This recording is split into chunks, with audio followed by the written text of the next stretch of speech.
Telly and I, Telly, right down here, have Geoff Wicks all the way from the future with us tonight because he lives he's tomorrow. Saturday. Yeah, I'm in the future. Sunday, so Saturday, so I should say. So. Saturday. He's also drunk because he thinks it's Sunday. Yeah, that's right. Well, it is midday. Come on. So drinking time starts at 10 o'clock in Australia. So AM or PM? AM. Come on. Oh, all right, just checking. I'm hearing feedback. It's not me. I know it's not us. Is it me? See, you can hear. Oh, yes, you can hear it. I don't care. It's you, Geoff. Blame the guy. It's all right. He's the guest. He's allowed. I know. He's a guest. He's loud. That's all right. It's all right. We can get through it. We can get through it. Could have sorted out some headphones, but yeah, sorry. My bad. Whatever. Everyone loves you, so they're not going to care. They're like, oh, he's talking twice. Yeah. That's so great. Yeah, that's right. All right, so we got the man himself, Geoff Wicks. What's going on? You're down in Australia. You're surviving down there, my friend? Yeah, it's a bit smoky at the moment, like everyone can imagine. It's not the greatest time for most people here, but it's like anything. You just sort of have to get used to it. It's that's just part of living where you live. You know, it's just it. So, and it's already hot enough down there already, right? Yeah, it doesn't help when it's 35 to 40 Celsius on top of hot winds and everything, and it's really dry. There's no humidity at all, so it's For those of you in the U.S. who use the Fahrenheit, Imperial, whatever system, that's fucking hot. Yeah, 110, that's right. What's that, about 110 or something? Yeah, you gotta be effing killing me, brother. That's nuts. Yeah, so I mean, it's right now today. It's not too bad. It's about 100, so that's actually good. So yeah, it's not too bad. Celsius, you'd be dead. Well, Celsius, yeah, it'd be dead, but no, Fahrenheit, yeah, it's about 30 at the moment. So we're not doing too bad today. You're only like 22 degrees hotter than me. Chris, you should roll up that comment by Michael Pollard because it's absolute facts. I better get the comments up. Sorry, you mean this one? Yep, that's the one. Okay, but I just have one comment for Michael. Alliance, dude, Alliance, not the Horde. Not. I am not for the Horde. He's hating. Michael Pollard, winner of the first challenge. He managed to print the Vader, the Vader lamp. Oh yeah. He managed to get that out first, but I cracked up because when he printed it in resin, it looked like do you remember Fraggle Rock and the little dozers? Fraggle Rock. The little dozers. Oh my god, the Doomsday Towers. Yeah, that's what it looked like. Yeah, it was crazy. Wait, did they eat it? Well, the Fraggles used to eat it, but I'd almost look like you could eat Michael's one. It was made out of resin, right? Michael did do that, yeah, that's right. Doesn't count then. I say move on to the next one. Well, look, hey, maybe that's a new 3D printing idea. We can print out little dozer structures and eat them. So here we go. Yeah.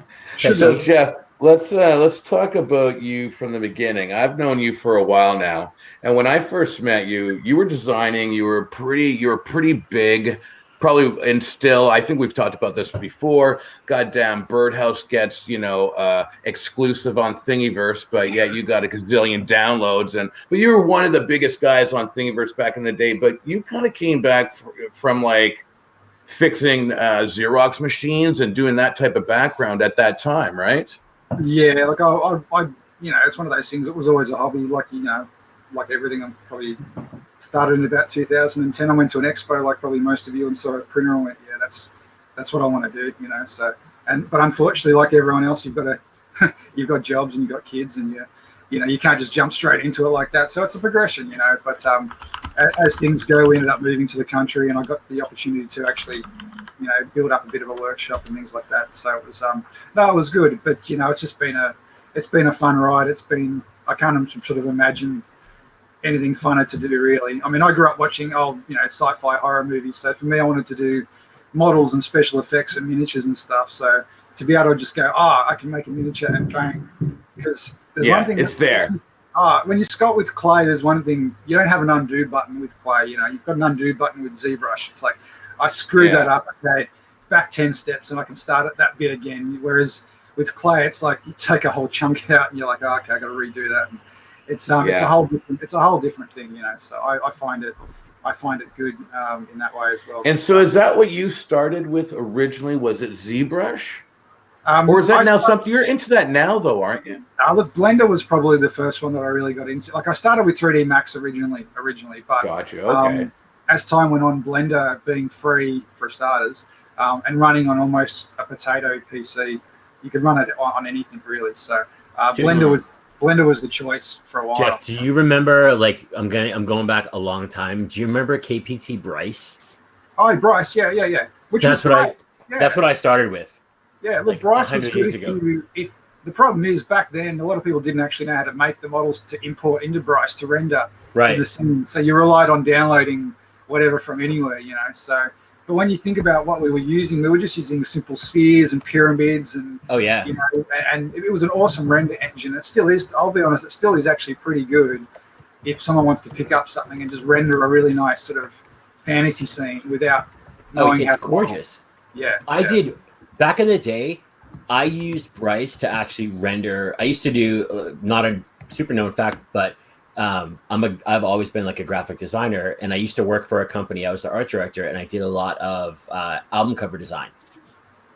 So I've done so many renders of album covers using Bryce. Oh yeah, like I think of like a Pink Floyd album cover and like Led Zeppelin, and that's like you'll do that in Bryce for sure with like a stairway. They're gorgeous. It's great. So look, anyway, long story short, from all the way from those sort of programs, obviously, you know, graphics got better and computers got better and things like that. Yeah, that's right. Hey, yeah. But Blender, I still love Blender for the fact that it is always free, and it's got so many features. It's a bit overwhelming to a lot of people. They'll load it up and it's like, oh, I can do CGI editing, I can do motion capture, I can do modeling, I can do games. Shit, what do I do? How do I do it? So that's how I felt the first time and the last time I opened it. You know. Yeah. So I think it's important if you just pick the one thing you want to do and just do that in it, and then later on you find out what the other things are and how to use them.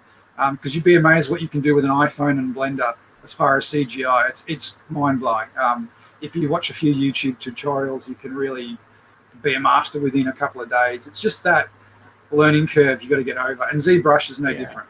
ZBrush is no different at all. Well, that's like, I honestly love Fusion 3D for the parametric, because I'm like an extrude, take a whole out of it person, right? You know what I mean? Yeah. And we've talked about this before too. I am not an organic modeler at all. That is not me. And when I see guys and they're like, oh, I designed that in Fusion 360, I'm like, I don't even know. To me, it's like Chinese. Like, I don't even know how they did it, you know, right? Some guys are managing to get some awesome organic shapes out of Fusion 360. I don't use them myself because it's a little bit CAD for me. I'm not really... I like Blender because you can be as organized as you want to be in Blender, whereas Fusion's 360 makes you be totally organized, and it's like... I just like having parts everywhere and, you know, and having that 3D space that you can just throw things to the side and duplicate it and throw it there and chuck it there, and it's nice. But I see some stuff in Fusion 360 and I'm blown away because I have tried to use it myself as well, and it's it's for me it's like having to relearn everything I know how to do in Blender all over again, and it's like, wow, after about half an hour I'm like, why am I doing this? I laugh because Wexter does so many parts to his mini dudes in Fusion 360. I'm like, how do you do that? I use Fusion 360 every day. Yeah, I know. That's what I'm saying. But there's no way I can do it. How do you do that? You're a jerk face. It's just, and it's like anything. You just use it. The more you use it every day, you'll figure out. It's true. You come across a new shape or a little transition between two shapes, and you're like, how do I actually get that curve? And it's just practice, you know. It's like anything. But, that's like right now I'm designing. I think you know, Geoff, but I'm designing a shredder's helmet from the original cartoon. Yeah. And I've never designed a helmet. Like I said, I'm a put a square extruded hole guy, right? Yeah. And it is pushing the heck out of me. But I'm not going to learn if I don't do it in the first place, though. Yeah, that's exactly right. And it's it's really easy just to go and grab a freebie. That's not the problem with the freebies. They're usually never as good as you want. You know, they're good, but they're not. They're like, that's the problem. I would have done this a little bit better or that a little bit better. So that's what urges a lot of people to go, hold on, I'm going to learn how to.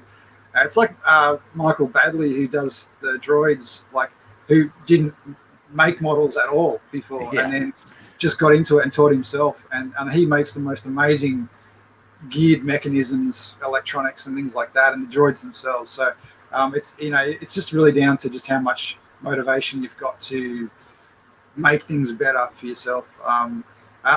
It's not. Look, I understand it's not for everyone, because a lot of people just go give up, but it's one of those things that you start small. You just start small. Everyone asks me, what do you? Yeah, how do you start modeling stuff? Well, make something really boring like a screwdriver or a hammer, or something that's just, really not exactly what you want, but it's going to teach you how to use kind of trivial. So wait, so what you're saying is don't start with the Millennium Falcon. Yeah, don't bite off more than you can chew. That's definitely a good suggestion, because it is easy to do that. Or go on, Chris. Yeah, you go, Chris. Huh? Oh no, I didn't have any. I was just like, don't so start. So talking about that, you have just been a big, like, you have blown up the internet. If you don't know, the thing is, not only blown up the internet with all the great Baby Yoda stuff and stuff, but just your Patreon. I guarantee, I love all those other guys. Okay, I put my money to them, but the amount of content, you're double, triple, like in 1 week, you're literally putting out more content than most guys do in a month. You've been just insanely killing it lately, man. Look, I know a lot of the other patrons who run their own patrons. It's like their side gig. Like I used to do. You have a job, and then that's like your side gig. And you just that's what you're aiming for, and it's like, so that's, I guess, where I'm at now. But I'm just fortunate that I actually do get to spend as much time. The amount of time you do. Yeah, that's nice. And that's what it's about. And like, I was speaking to Chris last night, and it's really about time management with models. So, let's say you've got a process running in ZBrush that's going to take 10 minutes to decimate a 30 million polygon model down to 500K or something like that. That's going to take a few minutes. So you alt-tab that, work on something else at the same time. So there's no point waiting the 10 minutes for that. You know what I mean? So I'll usually have 3 or 4 models open in different programs, because I use Blender and ZBrush a lot together. So I'll do a lot of low poly in Blender because it's just faster for me.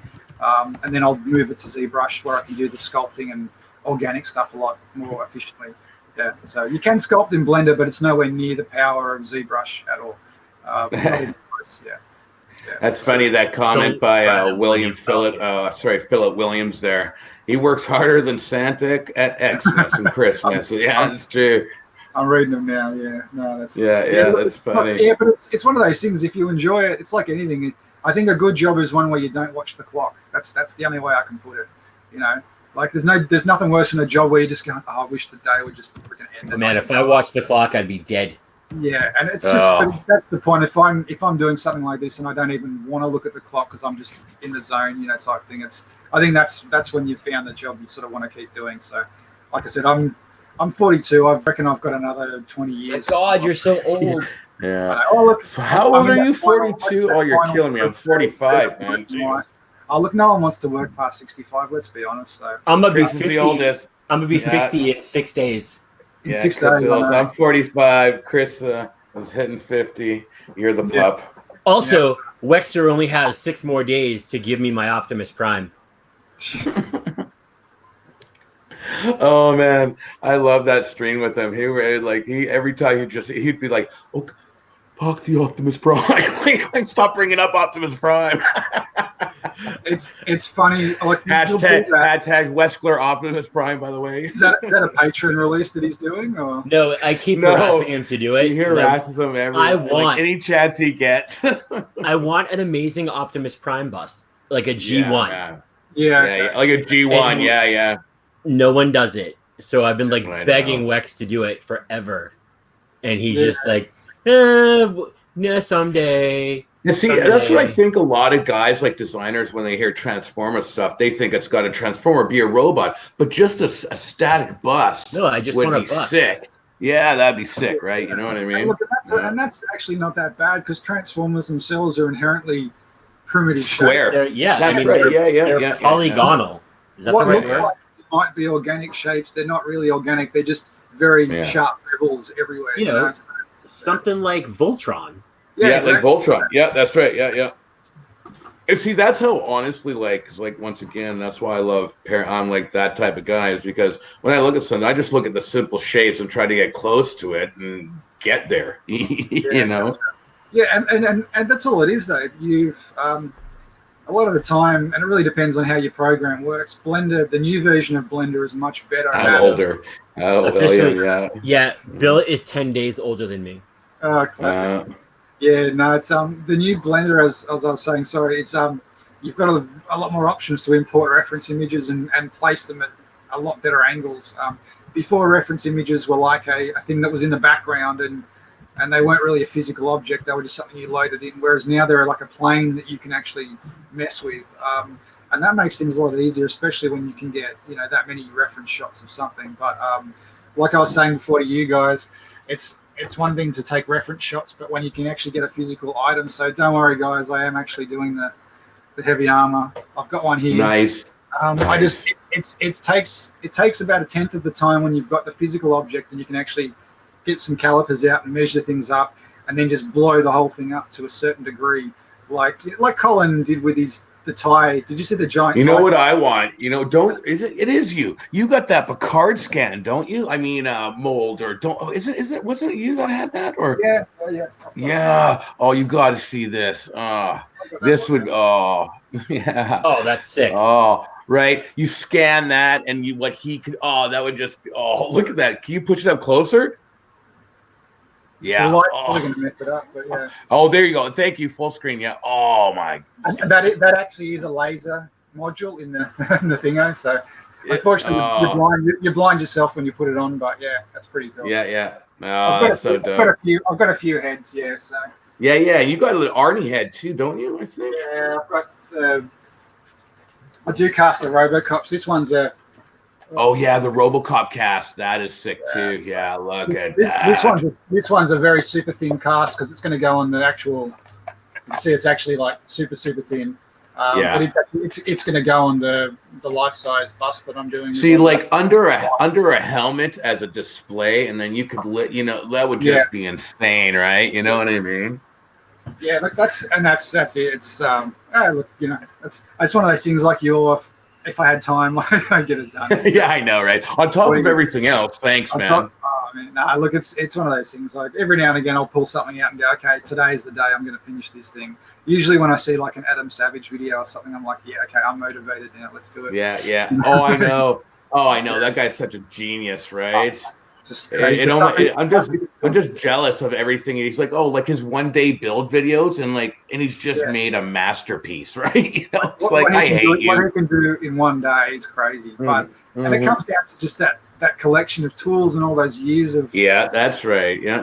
I want to build this prop. I need this tool, and if you're like a typical guy, it's like, okay, well, hardware store, let's go.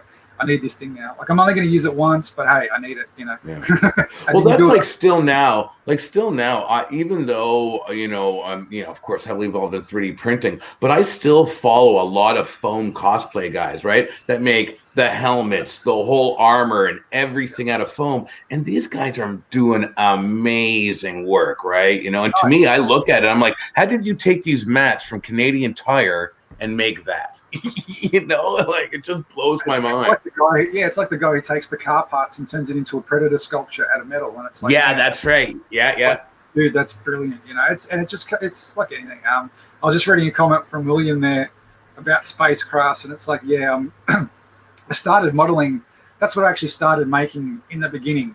So the first thing I ever modeled was spacecrafts for years. That was just because they're so much easier to make. You can start with spheres and cubes and things like that. So you can start with the Millennium Falcon.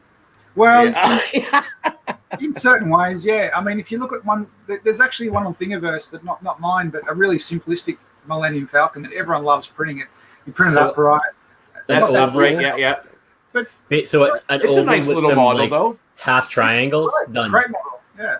But it's a great model, but it's not insanely detailed to the point of someone spent 5,000 hours on it. It just comes out clean, looks like it's supposed to, and you could do that in almost Tinkercad. It's just the shape and getting. Well, it's like you were saying before. You can make something that for yourself or like right away, and it's like this is actually pretty cool. Yeah, well, that's it.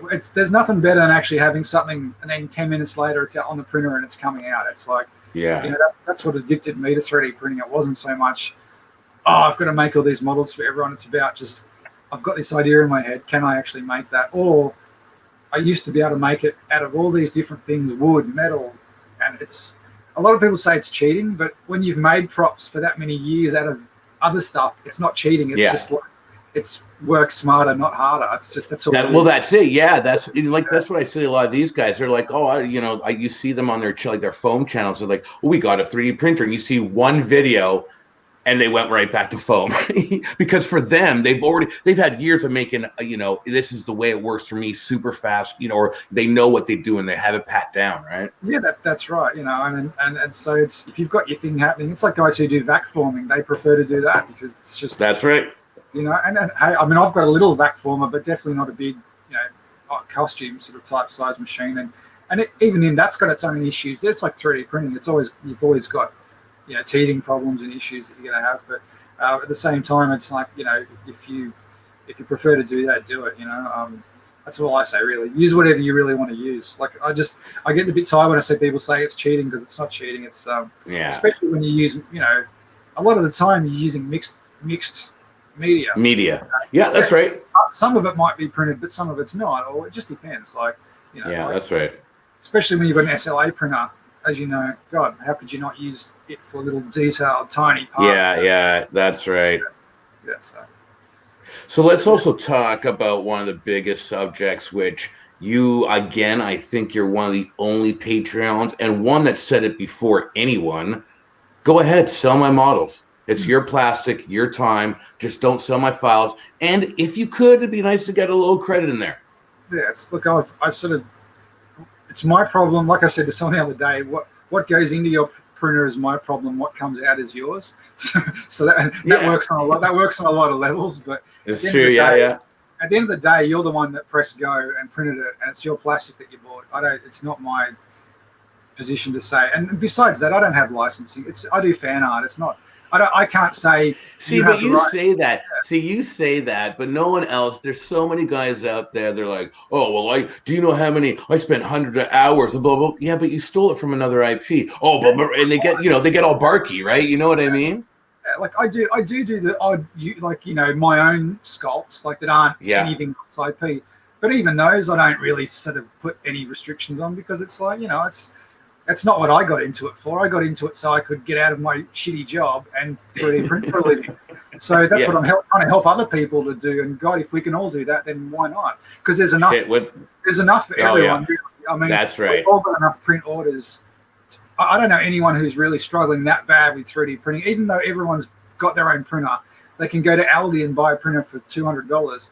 There's no shortage of orders for 3D prints. I mean, right now I knocked them on the head because I want to give Patron more than 3D printing, and I'd rather print my own stuff rather than 1,000 bath molds or cookie cutters, which is good to make. Right? That's not what you told me last night. You told me that you lived for printing cookie cutters. Oh yeah, sorry, yeah. That's right. Man, you should have seen these bath molds. He was printing for like half a year, I swear. And this lady's just giving, and on top of he's like, well, she apparently got to print another 100. It's like, and the worst part was just fucking squares. Didn't pay me for the last order, and I'm still chasing it for the money. So, but it's crazy, mate. Anyway. Long story short, I prefer to use my printers for me now rather than printing out. I mean, I still do customer prints, and I've got a few contracts I've got on, but I don't. See, that's me the opposite, man. Is that I honestly print nothing but lithos. That's kind of my 3D business hustle, right? Yeah. And they just constantly go on. And this year I told myself that I'm gonna dedicate a few because I like to print stuff. Right? Yeah. I like helmets. I like shit. It's not like it's a bad thing to print the litho. It's the same as when I was doing cookie cutters and bath molds. It's like, well, it's business. It's paying the bills. That's what you're doing, So, but at the same time, it's not what you want to really be doing, but you just do it because you've got to. But with the litho but listen to me. I tried the whole printing cosplay and helmets for people. I'm sorry, but fans are fucking crazy. Screw that. It's honestly not worth the hassle. Anyone that prints helmets and armor for people as cosplay and sells them, I take my hat off to you. Yeah, hats off to you. Yeah, 100%. I did it for a while, and it's just the amount of work you put into the item versus what you actually quoted to sell it for. Just never seems to match up. No. Especially when it's a customer thing, you're always going that extra mile to sand that extra bit. Hey, with me, half the stuff I don't even sand half the time. I'm just like, I'll just extra prime that. Who cares? My wife, when I was doing it, my wife is like, babe, it's smooth. Oh no. It's like a little bit more, right? Oh, look, and that's look, some things when they're customer stuff, I would just it becomes OCD. I'm not an OCD person, but when you've got that, I don't want them to. Okay. I mean, you can see from my workshop, I'm not terribly OCD, but it's one of those things when it's a customer thing, you've always got that in the back of your mind. God, I hope they love it. I hope they love it. I hope they love it. Yeah, it's true. And honestly, that's why I turned to the litho business, man. Was a few things actually. One, it was where I live, people love that niche type of thing. And then two, honestly, lithofanemaker.com came out, and the tools on that website were so easy to use that it was like boom. And then when they came out, like there's another guy and me, we worked with them to make the moon globes and stuff work properly and get them like you saw on the China advertisement without the background and stuff. Yeah, once they did that, man, people were just nuts. It's insane, you know. And and for me, I need one color, white. Yeah. But at the same time, I do get bored.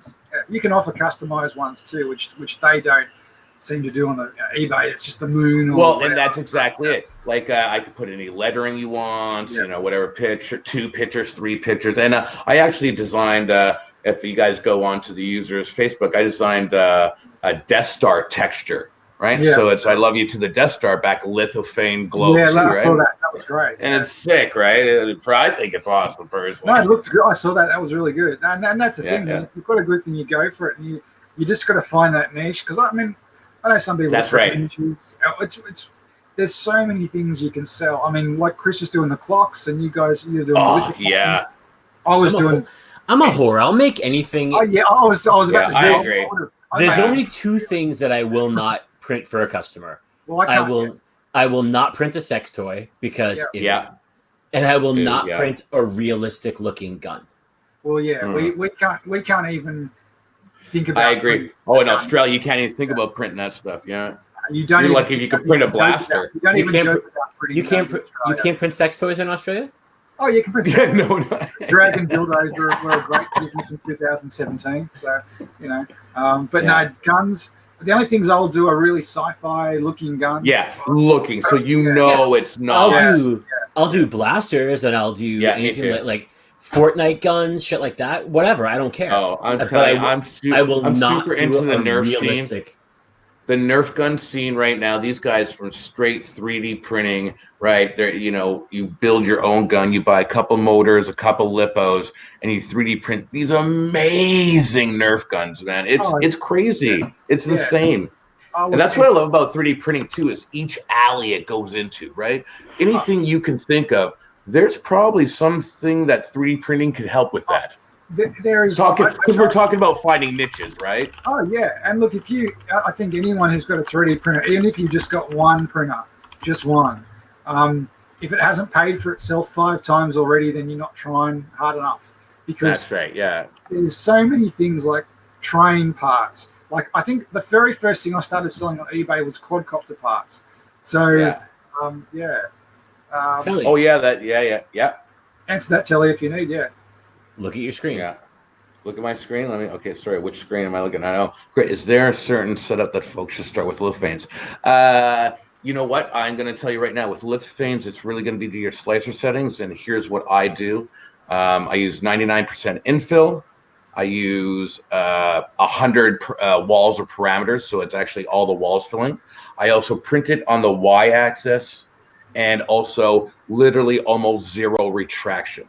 All right. And besides that, use a good white. I like, because we're in Canada, I like Filament.ca's Econo White.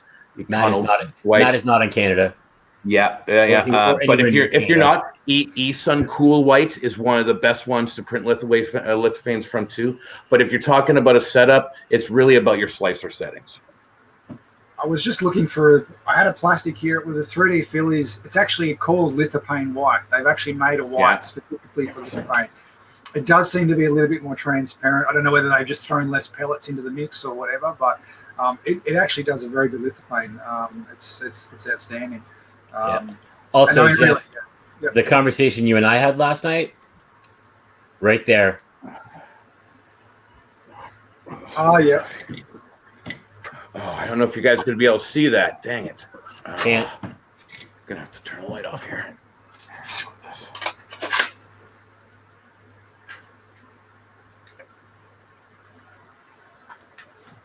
Maybe there. Okay. Let's see if this will work. You have a giant reflection in back. Oh, you're not. Yeah, you're not going to. Oh, wait. Oh, no, you're not going to be able to see this. Yeah, it's a bit tricky. That's too bad. That's too bad. All right. I tried. I'm trying to show my one. I've been doing these. And the cool thing is too is that also on the Lithophane Maker website, we there's this great guy that designed a holder for these lights. Okay, that are touch, and he designed it so they just screw in. So the customer, if it ever dies, you can just unscrew it, send them another one, they screw it right back in. Yeah. Brilliant design, man. Brilliant design. That's actually a lot easier than mine. I've been doing these cylindrical lithophanes, and what I do is I've got these.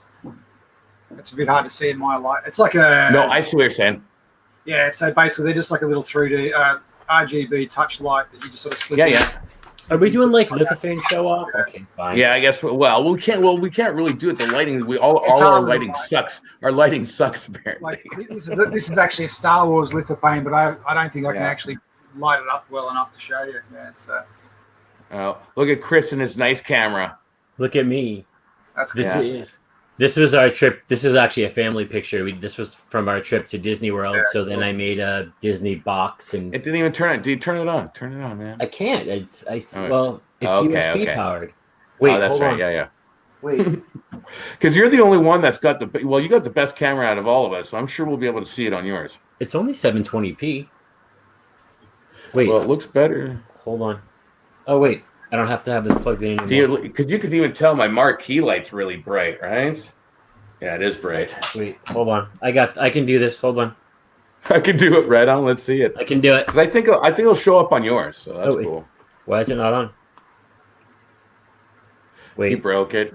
No, I didn't break it. Hold on. Oh wait, I know. Oh look, Geoff, my camera's doing this thing now too. My lighting's changed depending on how close I'm getting here. God damn it! Oh, my lighting will get better because the smoke's actually so thick now. It's going to block the sun out. So it should actually off. It causes an eclipse and shit, right? The sun is just. You still can't see it. Yeah. It's doing the color shift. It's cool. I don't have the remote handy to actually just turn it on white. Oh, that's right. Yeah. Oh, and that's your Disney trip. That's why the Mickey Mouse is on the thing. Yeah, that's why it says Walt Disney World. Oh, it does. I can kind of see it. Yeah, that's cool, man. Look, that's a great little design. Long story short, lithophanes are a good way to make money, aren't they? Yeah, they are. They really are. Like I was saying, it's finding that little niche of something. Yeah. Like I said, I started selling quadcopter parts and just little like flight controller boxes and things like that. So parts that needed stuff, and man, they were selling like bucket loads. I couldn't print them fast enough, and that was one little tiny little area. And I think if anyone's starting out now, and I give them any advice, don't do too many areas. Just do a few. So I hate to switch the gears here, and it's only because I remember when I first met you, one of the best things I liked about you was your pink Stormtrooper shirt that you made specifically for a female. So Ivy in the chat is asking, are you going to make any more female cosplay stuff? Because I think that's a great question, and I think there's a big market for that. I am looking at the questions, and I'm trying to. It's hard because there's actually a lot. I'm trying to answer them, but definitely we'll do. We do have a lot of female patrons now. It's 3D printing isn't I think a really gender specific sort of hobby. It's, I don't think it is anymore either. For sure. There we go. Thank you. Because Ivy has boobs. Oh yeah, put her up. I did. No, look, we do have a lot, and we've had female patrons for quite a long time, but definitely not in a higher percentage as we do now. But I definitely do want to do more female. Well, and to be honest, I subscribe to a few, and only because there's a few 3D printing females, and they're phenomenal. And I honestly, once again, I hate to be this, but I don't think they get enough juice or credit as they should, because they're awesome, man. Oh, look, a lot of my eldest daughter's into she does a lot of seamstress sort of type work, sewing and that sort of stuff, and it's stuff that I couldn't do if I tried. I'd end up with 15,000 holes in my fingers, but she does some amazing stuff, and the stuff I see on Facebook, especially in the RPF, with leather work and just stitching, it's amazing, all that work, especially the Baby Yoda crochet woolen things. Like my daughter's making the woolen one, she's making crochet Yodas now, because I told her, I said, look, you want to start making money, like mad, that's right, money, start sewing, because good on you, man. You can already do that, and she's nearly old enough to actually start working. Yeah. So I figured, look, make your own little Etsy store. I'll help you out. You sell these things. Why not? Right? Yeah. Boom. Why not? Right? Okay, wait. It's great for that stuff. Yeah. So would I. Oh, but he has it though. He has it though. Oh no, but he doesn't. That was a private file, I think. So would I, but probably for different reasons. I do have a female Stormtrooper that we can upload. I have done one for a customer. Because I know you've done one, right? And that was the pink one I was talking about before. It depends. If I ask them and they say yes, you can upload it, then it's up, basically. Cool. Some of them, understandably, they paid for a commission and they say that's no. Right. That's fine. But I'll always ask them first, and if they say yes, that's right. Everyone's good. So. Because I know, like I said, I know you got a really, I know you got, like you said, a few, but I know the one I specifically was for the cancer. That thing was amazing when it was all said and done. Totally all pink. It was so sick. It was amazing. Look, I did about 10% of making that model is 10% of the work. The other 90 is printing it, sanding it, finishing it, polishing it, painting it. And then taking the photos and then posting them on Instagram. And it's just like, I do a very small part of that end process, and so, but to see them actually print it out, because it's like anything, man. If I oh my god, what's his name there? Printed out the freaking the droid. Holy crap! Oh my god, that was ridiculous. It's in his living room or whatever, and it's taking up the whole goddamn thing. That's ridiculous. It's crazy. I mean, you only hope when you make something like that someone does actually print it. That's the whole point. Do it full size. Yeah. My thought was everyone's just going to scale it down to a 1:6 or 1:8 and make a small one, like I'm doing, because I can't fit a freaking droid car in one. But I keep saying I'm going to build a full-size BB-8. Yeah. And I just don't have any place to put it. No. I will tell you something I will work on, because I do, which is great, have the Photon now, and it's like it is my resin printer and so forth. I know you're working on the exoskeleton. Yeah. Full size. I know you're working on that, and I'm telling you that will, and it might take me a year, but I am. And my wife will hate me for it, but. There's only 2 life-size models that I think I can fit that I really want in here, and that is the T800 and a Robocop, like 1-to-1. Oh, would that be sick? Yeah. So but you already designed some amazing. You already designed the arm. I love this. This is epic. Alex. Yeah, right on, brother. Yeah. So I want to interrupt you guys for 1 second, because we're talking about this right now. The stream that we did 2 weeks ago with Joe, this is a really good kind of match. So if you guys missed our stream from 2 weeks ago, go back and take a look. It's all about Joe is a friend of mine. He lives in Calgary, and he has his own prop company. So that's what he does. He makes not replicas, but he makes like cosplay props, things like that, full suits of armor. He doesn't design them, but he prints them. So if you're already on Geoff's Patreon, you have access to all these amazing files. Something that always stops me from printing them is not being able to size them for myself. Now I know how. Well, you see it all the time on Facebook, Jeff, Yeah. right? You know, sizing it, Like, right? how do I size this? And look, we have check our video. Check the video, the stream from just 2 weeks ago. And that helps. That really does. It's the sizing is the hardest thing. Most important. Yeah, it is. It is the hardest thing. You know. So I'm doing a video right now for a new printer that's not released yet, and I have it. Yes, it's back there, and I want to print the new Mando helmet that you did. Oh, so good. I was like messaging Joe this morning. I'm like, hey, I'm working on the Mando helmet. I can't, and the software he told me to use, I'm like, it doesn't let you do this with your head. How am I supposed to? He's like, oh, just do this and print this piece out and try that. If it fits, good. So I've determined that my head is 96% of the Mando helmet. Well, that's lucky. I happened to find like a head sculpture. I think it was on one of the CAD sites or whatever, and the measurements were literally like my size, so it's perfect. So I just kind of like, I literally import that first into whatever Simplify 3D or whatever it is, right? And then I just kind of like ratio it to there. I am totally getting my head scanned next week. Yeah, and look, are you? Well, yeah, because I have to go to Toronto and get some stuff scanned anyway, because I'm getting an eye scan. I don't know what I don't want to know what you're getting scanned. Okay. No, just my head. And I'm only doing it for helmets, just so I can actually make some helmets for like. There's so many comments I can make right now, but I'm going to let you go. Well, you know.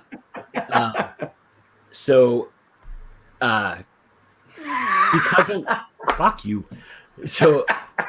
Because I'm trying to do more cosplay stuff for people, I need to have like demos, and I'm not going to kill myself on completely finishing a product that I can't put on my head and have it fit. Yeah, that makes sense. Yeah, or that's like this big.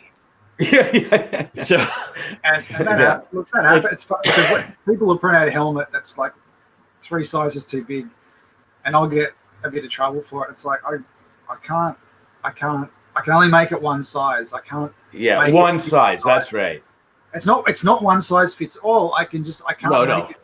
Like I'm doing an Iron Man for a guy at the moment. It's like the last big commission that I have to finish off, and he's not a tall guy, and he's really muscly and stocky. I do have a 3D scan of his whole body, and I've got to try and fit a Mark 43 suit to this guy's body. And this dude, yeah. It is like the most impossible thing I've ever had to do. It's like, and to make it still come out, to make it still come out looking like Iron Man, and that's the challenge, to not be this version of the Iron Man. Not look like a muscle man, Iron Man. Yeah, look at me. I mean, I could fit in a C-3PO costume. I'm easy, you know, like. So, hey, talking about that, when's that coming up? Oh look, it's like anything, man. What, the full suit? It's like, when's your bat cowl going to be done? When's your shredder helmet going to be finished, man? Hey, let's not talk about the bat cowl. Let's not. What's my what going to be finished? When's your shredder helmet going to be done there, man? Well, okay, yeah, I know. You've showed me the same picture like 17 times from different angles. That's as much work as I got done on it right now. What's coming up? Oh, but I did. I don't know. I'll hit you up later, Jeff. But I did get that Ronin Dex Particle Magnum done by Lilykill. I commissioned that stuff. He did a kill job, dude. Oh, it's sick. And I got Chris Garrett helping me with the dev kit for it, for the lights and sounds and stuff. That's going to be sick. And that's another thing. Stargate stuff. Yes. Yes, okay. Right? I know. Dude, if you did the Stargate, like the blasters that they have, that frigging... That's what I'm talking about. That's one thing. That's one thing. But ever since I've seen that movie, before I could even make 3D models, I wanted to make an actual Stargate with the chevrons actually, you know... with the ring? Oh, tell me and about actually it, right? move and actually... I actually know somebody who did that. Yeah, and I'm sure there's guys that have made many ones. Yeah. And there was a guy that did a not too. Sorry, go ahead, Jeff. No, I was just going to say there's so many things from that movie. I mean, the helmets, the Anubis helmets, all that sort of stuff. It's one of those things. There's a guy that just did one of the Jaffa helmets, and it turned like he did it full scale, and it just turned out insane. And that's one of those things. That's the actual helmet itself. Definitely is not a hard shape to do. It's just all of that little intricate sculpting, and you've got two options. You can fudge it, right, or you can spend hours looking at reference photos. And it's like, well, to me, it's like if you're going to spend that amount of time, because even fudging it would take time. So it's if you're going to, you might as well do it properly, anyways. Yeah, exactly. Yeah, so for me, it's like because I haven't done it yet doesn't mean I don't want to do it. It just means if I'm going to do it, I'm going to do it really well because I'm going to print the thing out too, and I want it to be friggin' A1. And it's one of those things you can. I mean, I could spend 6 months on a Mando helmet, just that one helmet, if I wanted to, but nothing else is going to get done in that time, Well, your ridge is, a 1 millimeter too big. I was reading that today. I was like, there's a reason my helmets aren't always perfect because I'm not perfect. I don't think anyone is. Wait, I like that idea there, George. This I like just that. in. Geoff Wicks, not perfect. Yeah. George, he said something good too, and I agree. And there's been a few other people that brought this up on your Patreon Facebook. Is some Spaceballs helmets and stuff too. There's some great stuff from that, man. Dark helmet would be amazing. Like the oversized helmets. You could spend a month just doing Spaceballs models easy. Easily. And we might even do that ring and shit. Oh god. We might even do it in the future. We might do like a themed month or whatever. Like we've got so many people now over the course of the last few months. Like at the first, it was the Baby Yoda craze because that was obviously that thing, man. When you did that stuff, man, that literally broke the internet, man. Yeah, that was pretty crazy. And then I thought, well, that'll die down, and then we'll have a lull. But it hasn't died down, so we've just kept going and going and going. So it's like, well, if we keep on this sort of road, there's a lot of models that I want to make that I know I can make, but they're going to require a lot of time to make. And so that was a good question by Ivy there. And I think the answer, I won't say it, but I think is sometimes you got to go with trends because you are, you're Patreon and you do this for a living. But so how do you decide, okay, I am going to work on this model, pump it out? He calls me and says, hey, what should I work on next? And I say, I feel like you should do Optimus Prime. Yeah. Hashtag Optimus Prime. A lot of the time, I'm gonna get my goddamn Optimus Prime someday from somebody who's good. Mostly, it's Patreon. It's Patreon requests. It's funny because everyone. I mean, everyone can request something, and a lot of people always think that the request is not good enough or it's not something everyone's going to like, and it's like, well, that is applicable. I.e., if no one likes it, I may not do it, but that's not necessarily always the case. If I like it, because I almost think sometimes the more obscure stuff, even though people might like it, if you pump it out, then people are like, "Oh yeah!" I want to make things that no one else has printed before. That's the whole fun. Right. It's like it's the wow factor, not wow as in look at my models. Wow, it's like wow. This is not the 5 millionth Baby Groot that you've seen this week. You know, like it's like when you put out the romancing in the stone. Oh, I thought that was a great prop. I thought that was an amazing prop, man. Just a little simple thing. Didn't take long to make. Awesome. But, and you have the crystal key from that's right. Ready Player One. Like the rest of the stuff, so great. Yeah, and it's just little stuff like that. I mean, I could actually those are things I love when you do. I have an idea. I have an idea for you, and let's get the viewer audience here chiming in on this. Again, this is coming from me. Take it with a grain of Transformers. If you did some of the G1 weapons, like Optimus's blaster, hell yeah! There's one. I saw one. It wasn't a model. They were starting to do like a replica prop, but it never happened. It was effing amazing. Yeah. And it never came out. You couldn't get it. Like blasters from like old school like robots, like somebody started to do like some of the old, like, do you remember Force 5, Jeff? Oh yeah. Force. All right, so Force 5 was like one of my favorite cartoons when I was a kid, and like some of those weapons, like Jesse darts, like boom, oh my god, shit like that. People would like our age Yeah, They lose their fucking I know. minds. Yeah, Like, that's there's it, so right? much stuff. Like I forget about it. I'm just like, there's. I'll keep reminding It's you. true. How's that? Yeah, do. that's right. And, Yeah. like, it's the little things that people will come Just up like and the say, Batman helmet, I'll just keep reminding you. Yeah, just keep reminding me. That's the inside joke, guys. I'm sorry. I'm really busting his balls right there. I'm just. Oh no, it's hard though, because you know when you're trying to make something that's that accurate, you can just do it over and over again, and it's just never. Not in your case, but sometimes it's just never good enough. I know. Yeah, it's never good enough. enough. I'm going to leave it for a while because I've gone stale on it. It's not that I don't want to do it; it's I've gone stale. I need to just do something else for a week so I can just refresh myself. It's amazing even what a couple of days will do, especially when you're struggling on a model and you're trying to get something done. And you're like, I was going to mention that before. I think that's why you come out with so many models, is because you worked on. Because a lot of times I'll see you post something and be like, "Listen, I've pretty much made this 90%, but I'm working on some other stuff. It's going to be uploaded." And the next thing you know, you upload 4 models. Yeah. Look, I think a lot of people don't understand, especially people who don't want to or get into modeling, the point of where you've actually made the model, how you've made it, and then to actually make it for printing.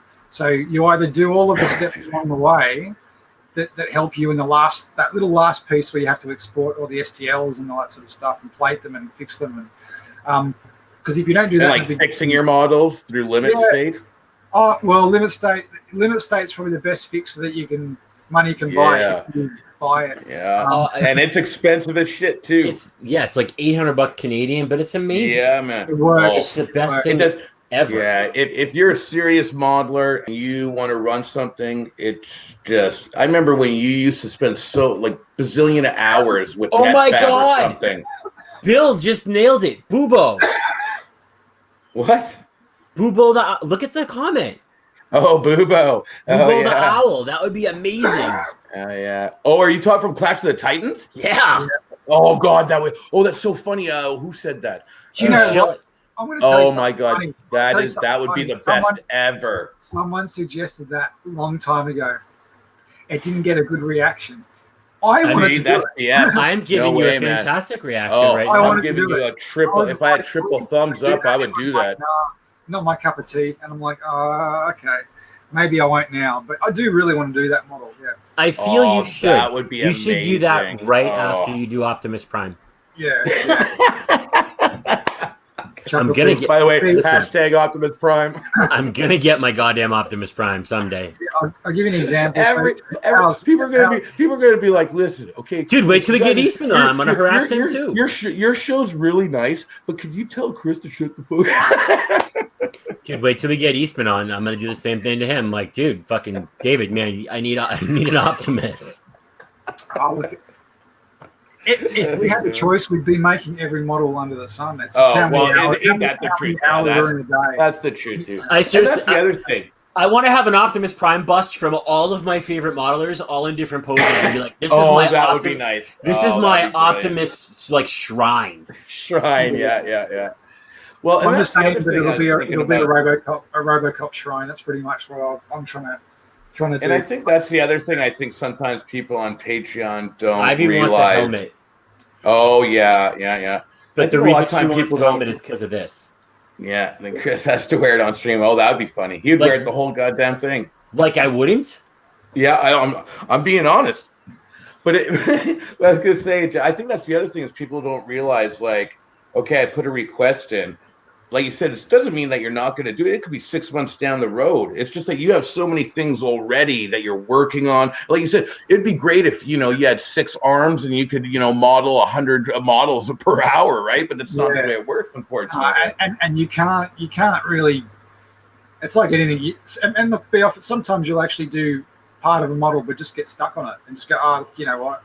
Like I said, it's just better just to put, instead of trying to waste 3 or 4 or 5 hours trying to do one little thing that you're just struggling to do, put it aside, do something else. And often you'll come back to it and go, shit. Straight away you'll fix the problem, and it's like, I should have just chilled out and left it before. So, but yeah, it's one of those things. You just got to take each one as they come. I think the trick is trying to do as many things as you can. So you actually have to challenge yourself. Because some things are really, really, really hard. Some things are really easy. It just depends what it is. You know, like the Second Sister helmet was actually a relatively easy helmet because it's all smooth, not a lot of detail. You know, not like the Blacksmith helmet, which has got a lot of transitions between sort of side bits and front bits and things like that. Got you. Yeah. But the Blacksmith helmet was so dead on, dude. Oh, it was super dead on. Oh no, man. Dead on. So yeah, I printed a small version of that, and I was trying to get my cat to wear it, and he was like, "Fuck you, Dad." Yeah, no, cats don't like wearing shit, do they? No. Well, Tyrion, the one that's always in my videos. The cat. Yeah, the cat. Yeah. He. I printed it for him, and I printed it in like the eSun like the Twilight Black PLA, so it's beautiful. Yeah. And he's like, I bought him a dragon costume. So my wife's all like, "You need to put the dragon costume on him and get him to wear the helmet." I'm like, really? I like my eyes. Because he would actually kill me, I think, if I did that. I am reading all the comments, by the way, guys. So it's hard to. I don't have a reply thingy, so I'm just trying to read through them, see if there's anything I need to get through. Hey, why don't Ivy's saying such great stuff? Why don't you hit that last Ivy comment up there, Chris? Because that's the truth. Thank you so much for everything you do, Geoff. You put out killer models, buddy. That is a fact. Thank you guys. Honestly, if it wasn't for you guys, I wouldn't have a Patreon, so I wouldn't have a reason to make all the models you guys want. It's not going back to that question before when you asked me how do I decide what I want to make. It's not always patrons. I do obviously think, I want to make this, but at the same time, I want to surprise people sometimes. Like I know some people they'll post an update and then an update and then an update. I change this little thing. I change this little thing. I change this. Yeah. I don't like doing that. It's like I'd prefer quality over quantity. So if I've got something really good to show, I'll show it. And if it's really far along, I'll show it. I don't want to show something when it's in its like 10% stage because it's like most of the previews I see you show, you're like, here it is, and then 2 days later you upload it. Yeah, it's like okay, it's pretty close to being finished, so I don't need to really do much more on it. I just need to do like cut it up and do all the crap that's usual and check. That's right. Yeah. And here's another thing I like about what you do too, and you did this even back, I think, even to the Thingiverse days, is with your color-coded PDF, and when you splice a model for like a 200 by 200, which again is another nice thing you do, is a lot of guys that I've seen on Patreon, you know, not everyone's making their models and splicing. They're like, well, you know, you don't have a CR10. Well, no, not everyone's got a goddamn CR10, you know. Like, I started on a Flash Forge dual, you know, which only had a 22 by 15 bed plate, you know, so it was very, very small. So I chopped everything up because I figured everyone else has got a small printer too, and we did back then because that's right. That's all we had. There were no big printers back then. And I think a lot of people. I think the Wanhao, like at that time was, and it was 200 by 200 by 200, and that was big. Yeah, that was big, yeah. And so, and even now, a lot of people getting into it, they're not going to go and buy an S5 for their first printer, and I don't blame them. That's right. Yeah, that's right. Wait, stop. Hold on. You know someone who did. I'm sure there is people who did. William, right there. What do we need to do a Chong bucket for that? Okay, so is that a cheat shop? Oh, William. Bill's first printer was an S5. Okay. Yeah. Hey, it's not my funny. We're in Canada. That shit's legal. I don't know what to say. Hey, look, I've watched every Cheech and Chong movie that there is. I've got no problems doing Chong stuff. So, yeah. Jesus. Oh, that would be good. Some stuff like that. I'm gonna have to rewatch those movies now, Jess. So I'll be like, hey, make this. Oh yeah, Chiron. Yeah. Well, that's like I love my Chiron. Yeah, I'm gonna make the chain replica steering wheel just for the hell of it, anyway. Oh, that would be sick. Yeah, I love my little monster. It's old school. Don't get me wrong. I've put a 32-bit board into it, but even originally, it's great. Just prints. And not only and they can print like if you are gonna print out an armor and you need that tall height and thin roundness, they're the perfect printer for that stuff. You want to print armor, get the Predator, get the Chiron, you get those suckers, man, for sure. Actually, I'm gonna be honest. A friend of mine is actually testing a mod for his Predator right now. He's in Belgium. He's testing a mod. He actually raised it to 700. Wow. Jeebus. But that's a great thing too about when you, and I know we've talked about this forever and for years, and I always laugh, but Geoff's a big fan of deltas, and I mean, like, back in the day when they were crap deltas, I love those things. I got them working. It works freaking great. They were so fast. I just love those things, man. Everyone hates them. I hate building this. Yeah, like, you love them. Bad. Oh, I love mine. It's fast as shit. Yeah. Well, fun. Now they are. You guys remember when I was talking, Geoff? I'm talking about, like, you're talking about FL Sun, okay? You're talking about these ones that were no name deltas. There's a brand Hex3D. Hex3D. Yeah. Is that are those the little tiny ones? Well, no, I bought an 800 mil delta. It's a 1 meter tall delta. It does 800 mil high. And anyway, it was the worst. The half the parts were printed, and they were printed at something like 0.8 nozzle. It was the worst. It was the worst thing I have ever seen in my life. I've never seen anything like it. So I ended up actually building giant Cossels. That was what I did for a while, because Cossels are really easy to build. There's a triangle. It's easy. Yeah, and I mean the probing is literally done with a micro switch and a safety. That's right. I mean, it's really micro switch. Yeah, that's right. It's so simple, and the good thing about a delta is it's just 3 of 3. It's all the same measurements. So as long as your belts are all the same on all 3 angles and everything. Yeah, I remember you're the one that got me into it. So I bought back in the day. I bought a crappy Chinese one, and I was like, screw this shit.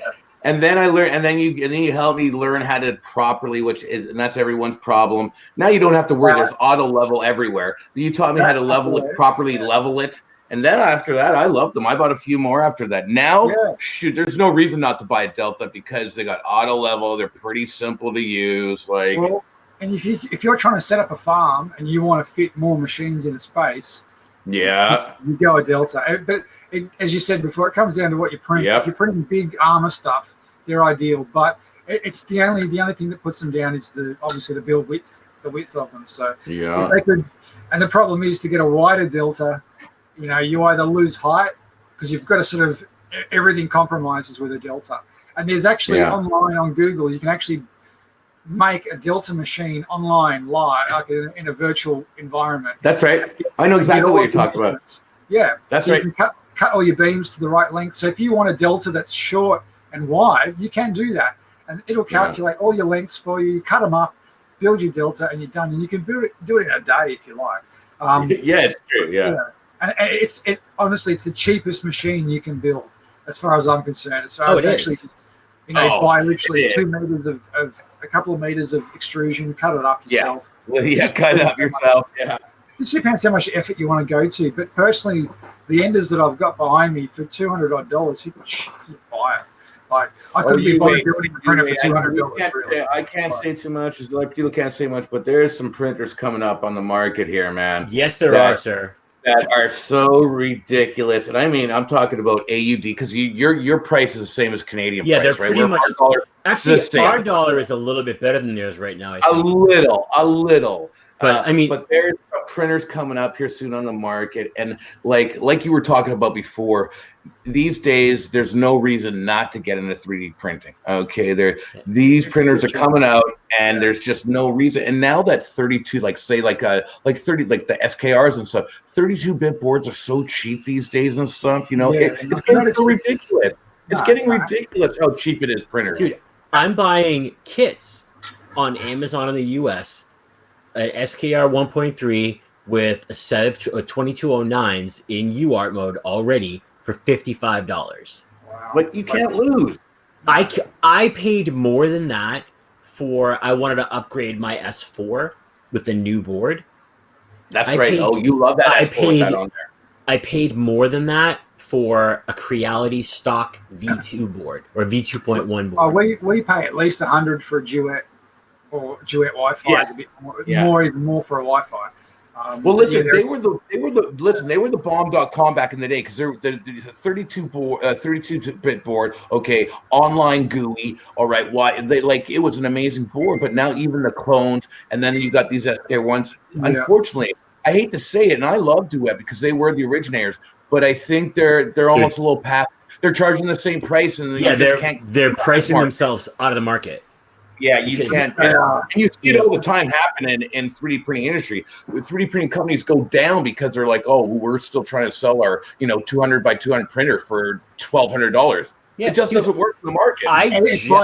I jacked my Predator. I put an S because the Predator actually comes with. So the Predator is 370 by 455. Yeah, but it doesn't come with NKS Robin or whatever. But it comes with. The board is great. It's a 32-bit board, but they put 4988 drivers in it, and they're soldered, so you can't switch the drivers. So you can't switch them more. And it's running Cheetu, not Marlin. I ripped the board out. I put an SKR 1.3 2208s in UART. That thing is dead quiet, and it prints amazing. And I just made after that, I just made minor adjustments. Yeah. I think any manufacturer that solders in drivers needs a slap in the head, really. You don't need to solder in drivers. It is not expensive to make a socket. Yes, it's neater and it's smaller and it's more efficient and tighter and a smaller board, but what printer doesn't have wasted space inside the circuit? That's right. I mean, the space fans, all other stuff. I don't care. It's only that big. A little bit extra because I want removable drivers. And that's why I like RAM and old machines, because I can just rip a driver out, tune it up, slap it, chuck a new one. Take the jumpers out and you're done. Yeah, exactly. I need a multimeter. That's literally it. And it's that's it. Yeah, that's right. Yeah. And so I don't need to go on eBay and order a whole new board. My printer's down for days. I keep a drawer full of drivers in here, even old shitty ones. I know. I keep all my old ones too, and I don't know why. I was looking in one of my drawers all the time, and all I saw was red and purple. Right? I'm like, but I might use them. Who knows? I make myself, a mostly printed CNC. I can slap those in there, no problem. Right? Who knows? I don't think those anyway. What 8825s? Yeah. Dude, build a CNC. You can put in. Seriously, if you're going to build a printer, let's be realistic. You don't need anything fancy on the E. No, that's right. No, you don't. Oh no. Throw an 8825 on the E. Throw 4988 on the E. Okay, Jeff will be right back. He needs more beer and he has to pee. But yeah, you don't need that. I put them in because when I buy them, I get paid. You don't need it. You're right. You don't. In fact, a lot of times you can't use.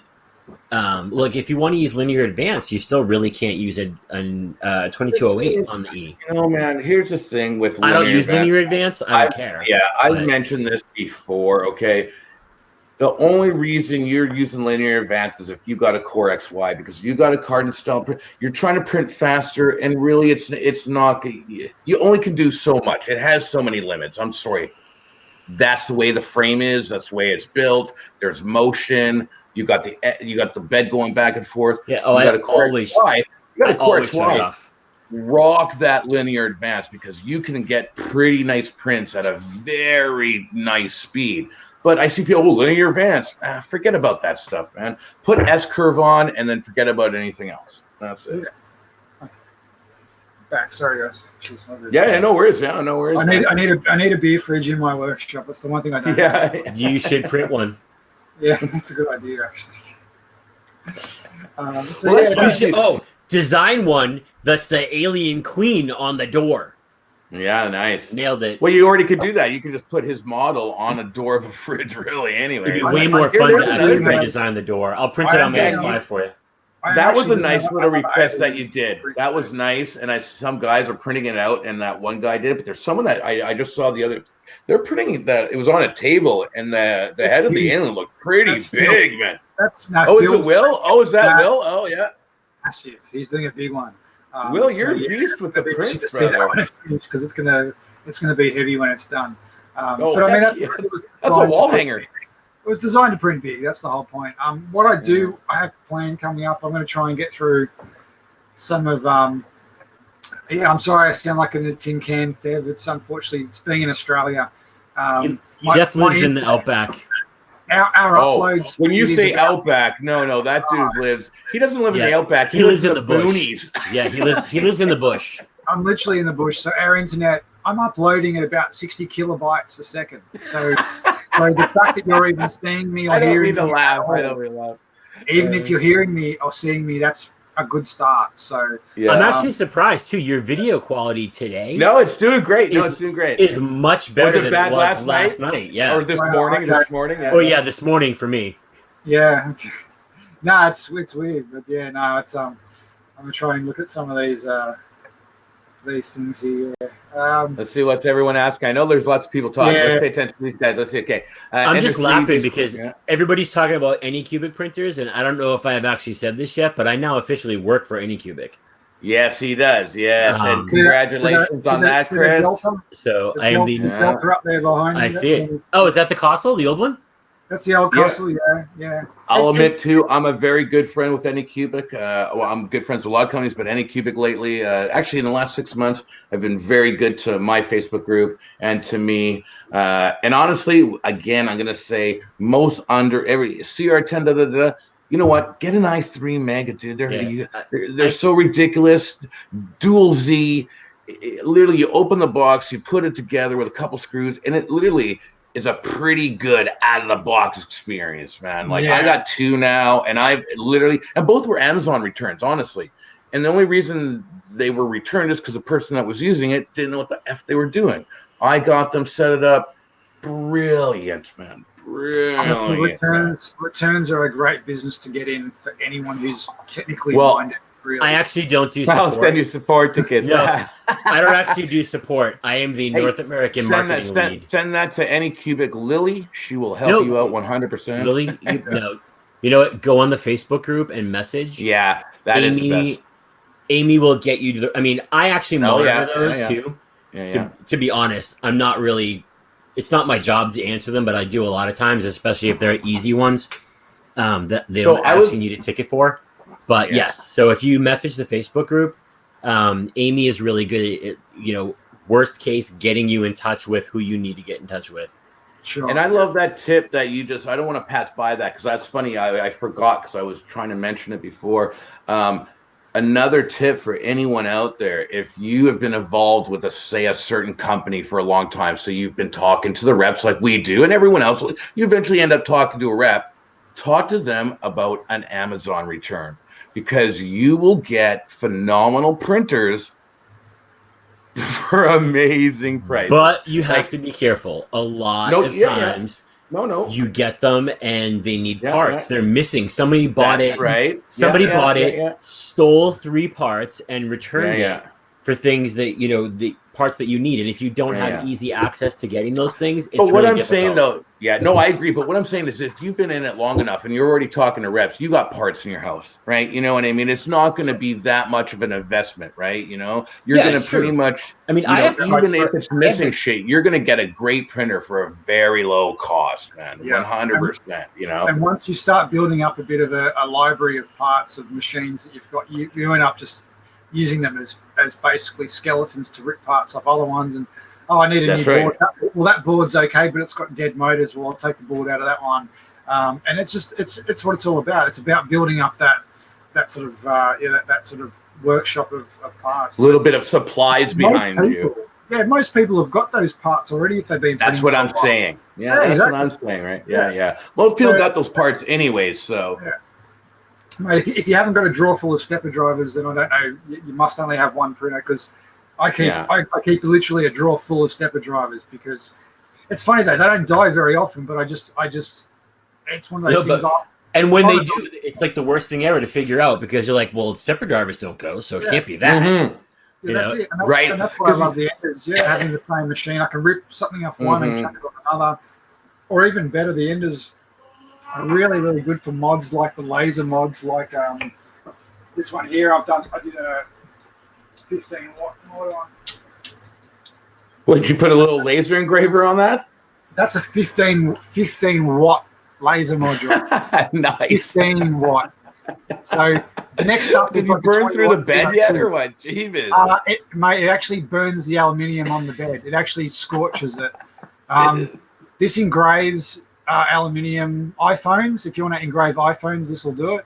They're not cheap, but it's the highest power laser. How much did it cost you though?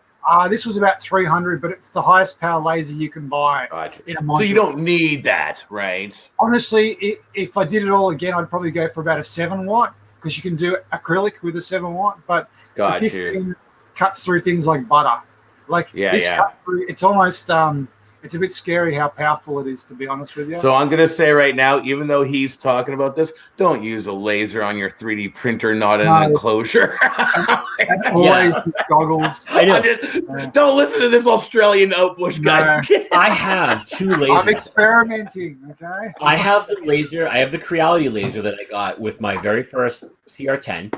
And I also have the Formbot laser that I mean, I paid for these things. And these, they're like 2-watt lasers, and I paid like $150 a piece for them. I have never ever even hooked them up. No way, man. It's like when I see these like, and there's been a lot of YouTubers that have pumped it out. Okay, hey, look, put a freaking laser on your 3D printer, and I love you. I'm like a big fan of them, but that's when I'm like, oh man, like for me, that's the mistake. Oh, there you go. There's the original, the OG, the AliExpress special. Yeah. I would buy that. Actually, you know what I made with a CD drive laser, floppy drives, drive motors. Actually, you know what laser I still really, really want? I've been wanting this for years before I started 3D printing. The Glowforge, or maybe it was right when I started 3D printing. Yeah, the Glowforge is nice, but once again, there's only one thing I don't like about the Glowforge, and I'm not hating on it because you're right. The Glowforge, if you get the Pro model where the bottom, the Pro model where the back comes out, the bottom does too, so you can put anything through it. Yep. The only thing I don't like about it, and there's another model coming out very soon. Chris Garrett did a review of it. It's very close to Glowforge, but no cloud base, and that's the one thing. Listen, I know Glowforge will be here forever, but if they shut down in 10 years. I'm screwed, right? You know what I mean? Because it's all cloud-based software. So that's the only. But I do agree with you. The Glowforge is amazing. Yeah, that was when I used to do the e-juice company. That was like the joke between my wife and I. It was like, okay, well, how much is it? Well, it's like 8,000 US. Okay, well, when you can show me that you've made that much profit, double it, and then you can buy your Glowforge. Yeah, there you go. Yeah. So apparently you don't have a Glowforge. Well, no. But the funny thing was I actually hit the number very quickly, like way faster than I thought I would.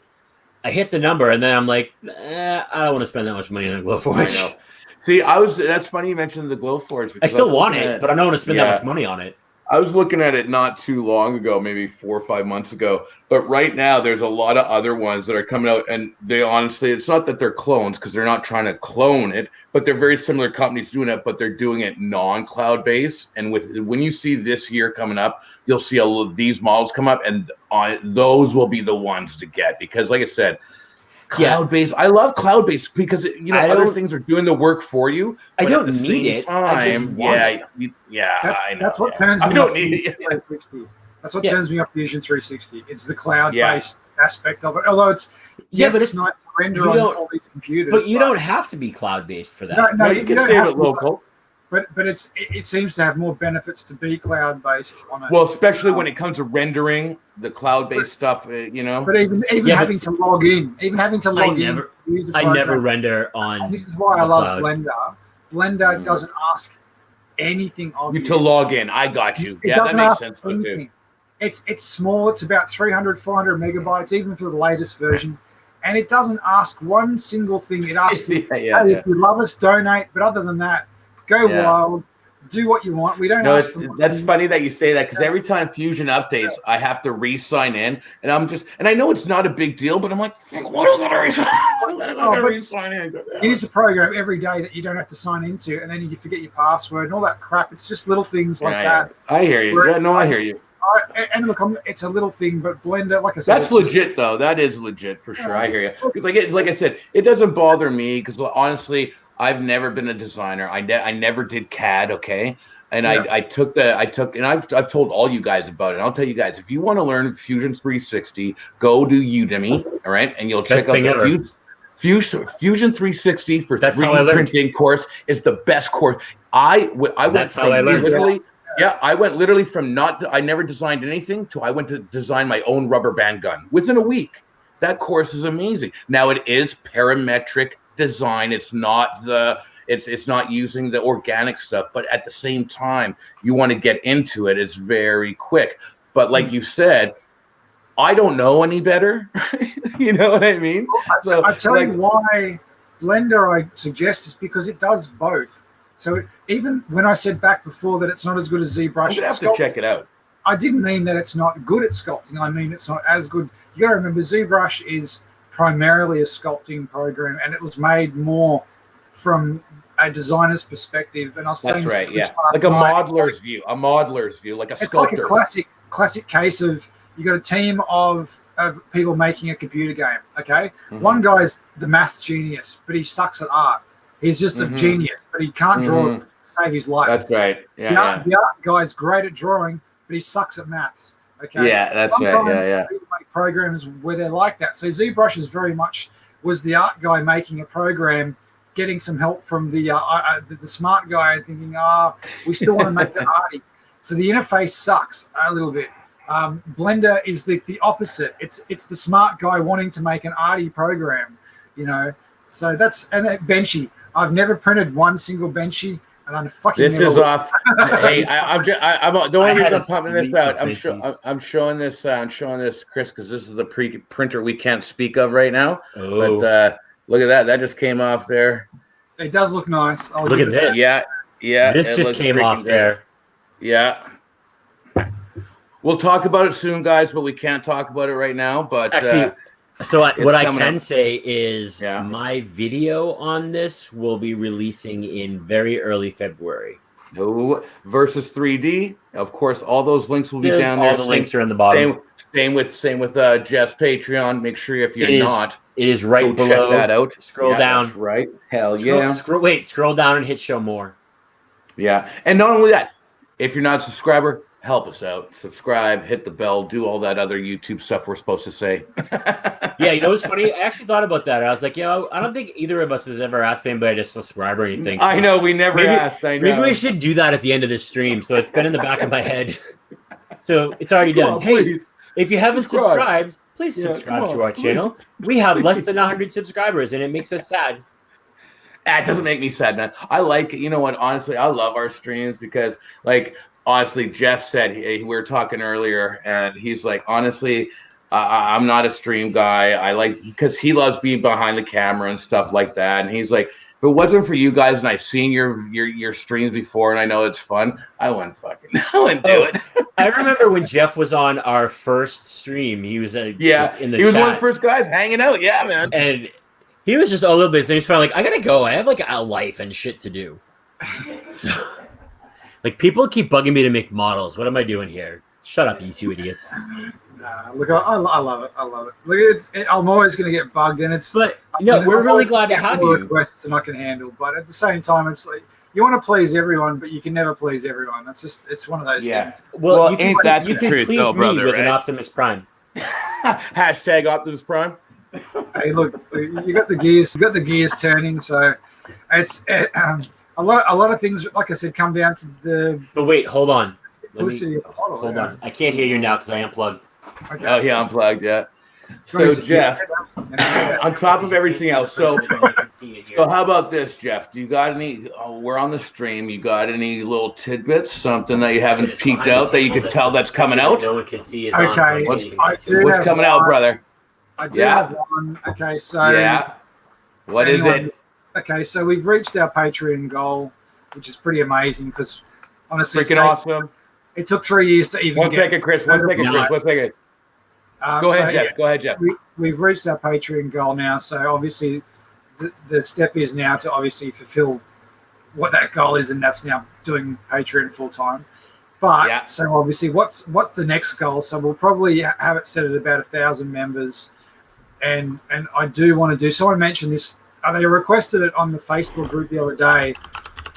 And it's not like they were the first person to ever suggest it. They're probably about the 5,000th person, but it's a model that takes so much planning and work that to do it, you need to really plan it. So I think for the 1K member reward for everyone, I want to do the Avengers assemble. Oh, that diorama. So you want to do that diorama? would be amazing. It's a lot of work, but it's all you guys in chat right now, start sharing his Patreon, start pumping that out on your Twitter, your Instagram with his models, link it to fucking Hex3D right now. Luckily for people like me, they made a video on how they made that model. Yeah, they did. Yeah, it was like a mini documentary almost, isn't it? And that it's is nice. Like, you can't ask for a better reference than that. That is like, oh, thank you. Oh my God. Because they show each individual person. They went through and they did very close-up shots on that thing too. And by the way, that thing was phenomenal. It's not like you can buy that statue and study it. You can't. It's a one-off. You can't buy it. So I know you can't buy it. In that documentary, they did say someone was actually producing it, but the documentary was. It never came out though. It never came out. So I don't see why we can't make one. And look, I'm not going to say now every face will look exactly like the face. It's not going to be exactly like that model, but yeah. Okay, Optimus, yes. See, that's a very primitive model, Right. But that's the one. Comment there. This one is the one everyone wants. Oh yeah, sorry. Go ahead, Chris. Yeah, show us. Sorry, I didn't mean to interrupt you. Go on, Chris. Oh yeah. God. Hashtag Optimus Prime G1. That's the one everyone wants. Yeah. There's a good non-transforming G1. Have you seen the one that's being advertised recently? It's a die-cast one that the guy's been just showing the leg. The gears all the moved. Leg one. Oh yeah, I've seen that. Oh, it's insane. You know what I saw? I actually saw. I think it's still the background on my phone. No, it's not. I changed it back. I found an Optimus. A friend of mine he does like all the TF cons and stuff, and he sent me a link to this. He not knowing how much it cost. It was like a pre-order for an Optimus Prime, and it was big. It was like it's die-cast, but it's Captain America. Oh wow! Like, actually, the Captain America, and that's like my two things. Like, three. I have three: Optimus Prime. Well, all right, in order: Captain America, Voltron, and Optimus Prime. Oh, Voltron! So, those are my things. Like I've subscribed to Yuri for like a year and a half, just waiting for his YouTube. Well, I know. Yeah, let's know. I had I had to actually unsubscribe, and it's not that I don't want to support his work. It's that one. I was there for Voltron 2, and 2, he might put out something every few months. And so it's not that I didn't want to support him, right? But it was like I felt like I was wasting it could have gone to other guys, and I'm not trying to be mean to the guy. Voltron, he's a great guy, but you're right. It's just wasn't for me, man. It's an obligation, really. Look, you treat Patreon one of two ways. You treat it like, okay, people are just going to donate money and support to me, whatever I do. Or you actually treat it Chris, G1 as a work, as a job, That's one of those things. And when you've got, I've seen this one.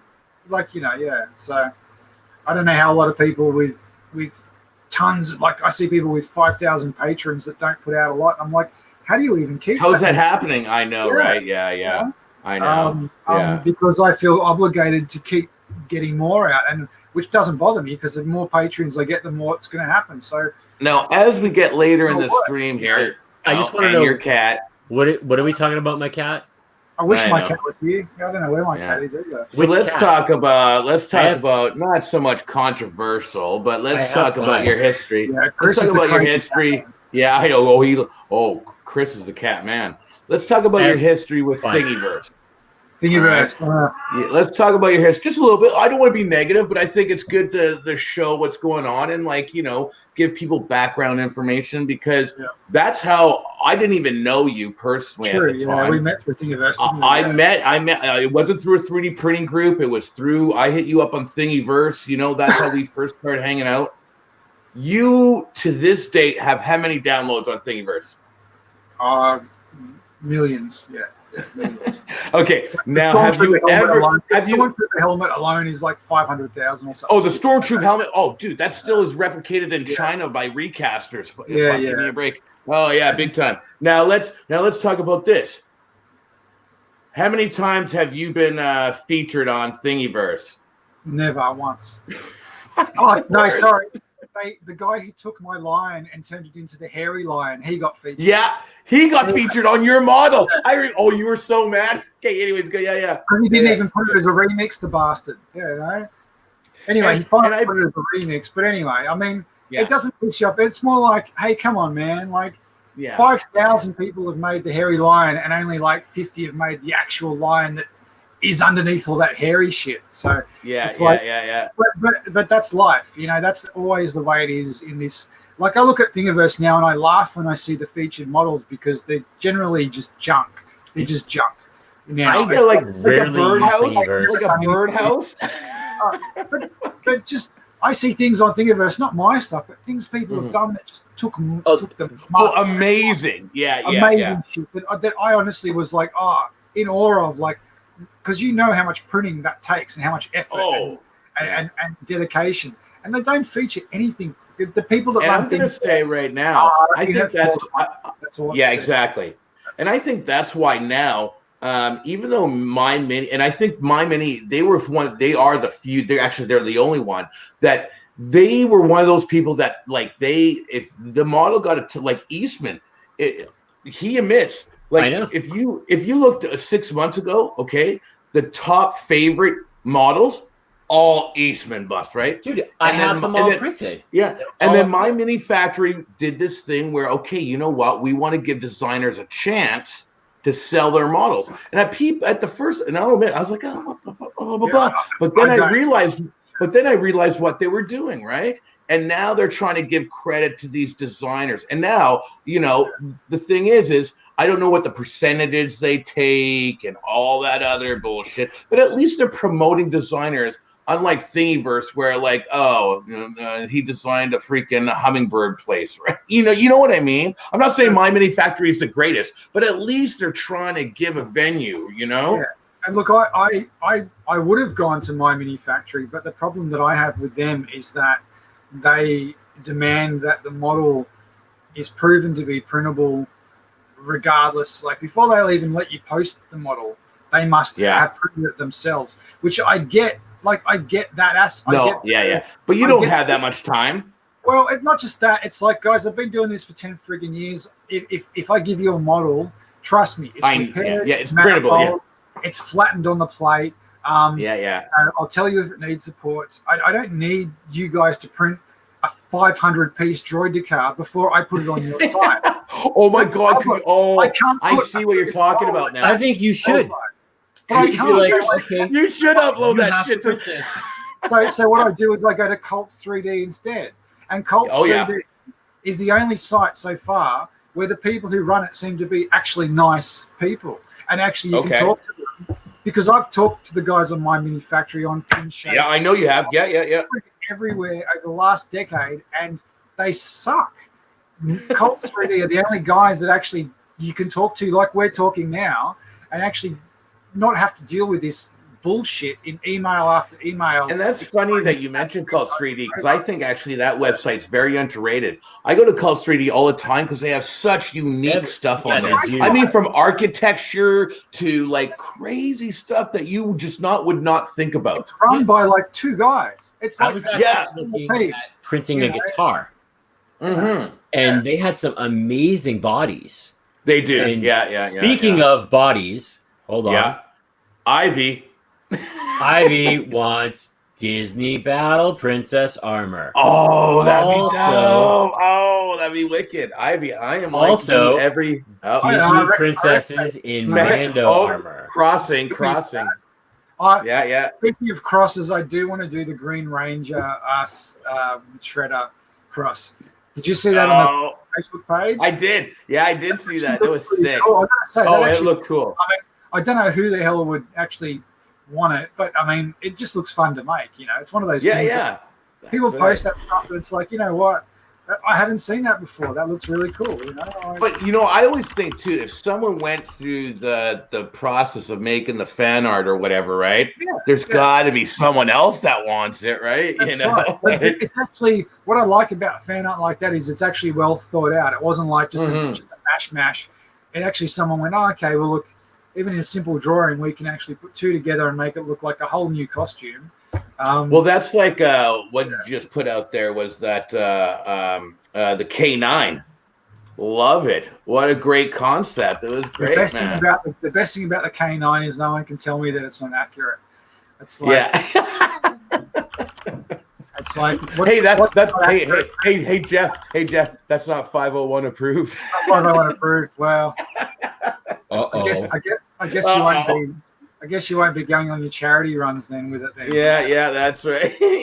Let's move on from. Oh, no, I love the 501st for the half that do what it's for the half. Did you see what that was like a back-ass comment? I love 501 for the half. That really. But the half that told Ray Park that he's fat. I don't like that. Oh man. Yeah, that was just silly. I remember I had one interaction. It was that half of the 501. I was at a con, right? And I had a bunch of I can't remember. Honestly, read the site. I can't remember. Too many beers, too many of these. But I was wearing. Oh, it was a Stormtrooper. I was wearing actually your helmet, and I was wearing someone else's. I think it was DO3D. I freaking happened to get their armor to work or whatever. And I walked past them. I was like, "Hey guys, I've always wanted to meet a 501 guy, right?" And they just started ripping on my armor. I almost got into a fight with them. I'm like, what the hell, man? Like, I would have been on my armor, man. I just love Star Wars. What the fuck is the problem? Like, they didn't even appreciate that I made the whole goddamn thing, right? You know what I mean? It's not, and I'm not talking about the 501 in specific, but any group that sucks the fun out of Star Wars. I'm just saying this was one troop of 501. I'm not saying all of them, okay? Yeah. There's elitists, and it's not Star Wars. It's any field. There's always going to be elitists that, and I'm not saying they're wrong. Sometimes they're actually quite right. What I don't like. No, I agree. If you got a shit costume, that helmet looks off. Okay, well, what's off about it? Oh, it just looks off. Yeah. Well, tell me what you think looks off. Yeah, that's right. That's right. That doesn't help me at all. Oh, man. I remember when you came out. My printer's broken. Well, what's wrong with it? I don't know. Yeah, I remember when you came out with your Vader reveal helmet. You spent so much time talking to 501 guys and other dudes that were just more insane than you were or I am. I tell you and you're like, I'm like, dude, when are you gonna release it? You just said it was finished like yesterday. You're like, well, I got another month. I'm like, another month for the reveal to come. And honestly, if you haven't checked it out, CG Trader or that's where he sells it. That Vader reveal helmet is the best. I don't. No one's made a toy better. I don't give a root. No, that awesome. Is the best ever, man. It's the best. I tell you what, funny. I won't name names. Someone currently is selling one through a PayPal pool. Another reveal helmet doesn't have a lot of the inside detail. But what's funny is when I did mine, is I copped a little bit of criticism for the cheeks. They weren't sharp enough. I remember that. Yeah. I had them a little bit down, and it's like, okay, well. Unfortunately, to fix that, it's actually a lot more work than you think. I actually have to stretch a lot out. And no, because it was just the thin mask itself. And often, too, the camera angle changes things. So perspective and orthographic camera angles are very different. You know, it's true. Like orthographic is just 2D. Yeah. I've seen lots of Vader helmets that I think the eyes are way too big, but then I see it from a different view, and I'm like, oh, it looks great. Jeff, when you model, do you typically use orthographic or perspective? I will use orthographic because that's what we sort of look in our eyes. Perspective is like people that wear glasses that aren't quite right for them. You know, it's like it's a distorted angle, focal point, because quite often in the program like ZBrush or Blender, you choose the focal point of your camera. So it could be slightly warped or totally warped. The same helmet can look so different with two camera angles to the point where someone says, that is so wrong, and you go, well, here it is in orthographic view, and they go, "Oh, shit, that's actually right." And I go, "Yeah, it's because you got to visualize the depth that the camera's using." So orthographic for me is the most. Yeah, that's what I use. I was just curious. It's the most natural view because that's what you're seeing with your own eye, and anything else is just. See, that's cool because I honestly never thought about that. When you said, honestly, Chris, when you said that, I'm like. Jeff's not even gonna know what you're talking about. And then he's like, "Oh, I use this view," and I was like, "I never really thought." Yeah, but I never really thought about those different views, and that totally makes sense, man. That makes like monster sense. Yeah, really good question right here. What's going on now? What we got? Oh,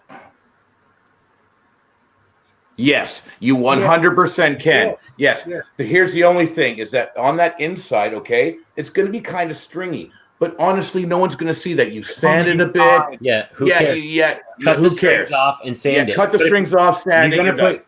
You're gonna put foam there to make it comfortable to wear anyway. I'm sure Jeff and honestly, the same thing. It's only gonna, if you're talking about the Mando helmet, the only thing it's gonna ruin is, I don't know, Jeff's initials.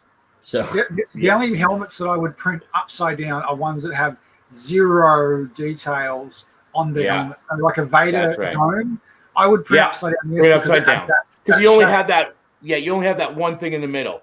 But even that is easy to sand around and things, and you got this. That's what I'm saying. That's why you'd print it upside down, right? But otherwise, man, what's inside? Who cares? I don't care if it's messy inside. No, like if you're going to print a helmet with a lot of detail, like say like a Black Panther or pretty much any other Star Wars helmet, print it with supports straight up. Don't put supports in the middle because that you're wasting time. Plastic. It's going to look a little stringy, like Chris said. Cut them off. Sand them. You're going to put foam in there to make it comfortable for you anyways, right? Yeah. So it don't matter. And you got to remember, you got to remember how 3D printing works. It works. So we're talking about it. We all know it goes by a line. So you're talking about a dome, okay? And that dome will print perfectly, okay? It's going to print perfectly. It doesn't need supports. A dome doesn't need supports. Use 4 or 5 top layers and you'll be fine. I usually put 10 to be honest, just to be extra safe. That's me, right? I put 10 solid layers, man. My standard print is 3 perimeters and 5 bottom top, but depending on, and that's at 0.2. Yeah. Oh well, If I go to like 0.16, I added a layer on each side. If I go to 0.12, I think that's important too. What you said is 3 perimeters, because here's another thing that I've recently found in the last 2 years. I always pointed at 2 perimeters. Okay. I used to. But now I print 3 for and I found 3 perimeters, not only 1. Sometimes depending on your filament, the infill will show, your thing. Not only that, I find I get a better quality print out of 3 perimeters. That's what and I'm a 3 perimeter guy now, honestly. Oh, me too. I mean, these are all Eastman things that I have in my hand, like sitting right here. But this is 3. Sanding anything, I think 3 is just. This is his new road. See, hey, what you said there, what you said there, Jeff, is very important too. Yeah. I do all my helmets at 3 that are for myself because, like, if you're sanding them, you're gonna sand a little bit, right? I will do helmets at 4. Yeah. Oh yeah. Just for sanding. See, I like doing that because I'm a big. Once again, please, I'm not trying to hate on a company, but. Everyone, I just saw, I think it was on your group about XTC, okay? Any 2-part bar top epoxy or anything, you're going to get big jugs of it for the same price, and it works the same way. And that's a fact. I'm not trying to hate on XTC. Hey, they were smart. They thought, hey, 2-part epoxy, we can sell this specifically for 3D printing. Genius, okay? I'm not hating on you. Make your money. But I'm going to tell you, any 2-part clear epoxy is going to work the exact same way. It's just like people who sell like ridiculously expensive glue. Ridiculously expensive glue. Yeah. Just get PVA bonder glue, man. Get PVA glue or just use regular CA glue, super glue. You know what Jeff says to me all the time? Use epoxy. It's stuck Jesus to his fuck. What do you say all the time? Tell me. You know what I'm talking about. What do you always say, dude? It's one of my dad's jokes. Tell me. Errol died. I would stick Jesus to the cross, basically. Yeah, that's right.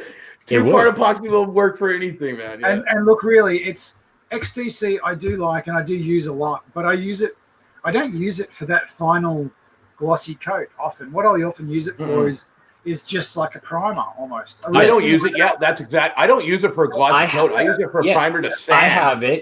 I have it, and when I do use it, which is extremely rare, I do the same thing. I use it to fill. Why is my hat so crooked? Yeah. I use it to fill lines before I actually prime.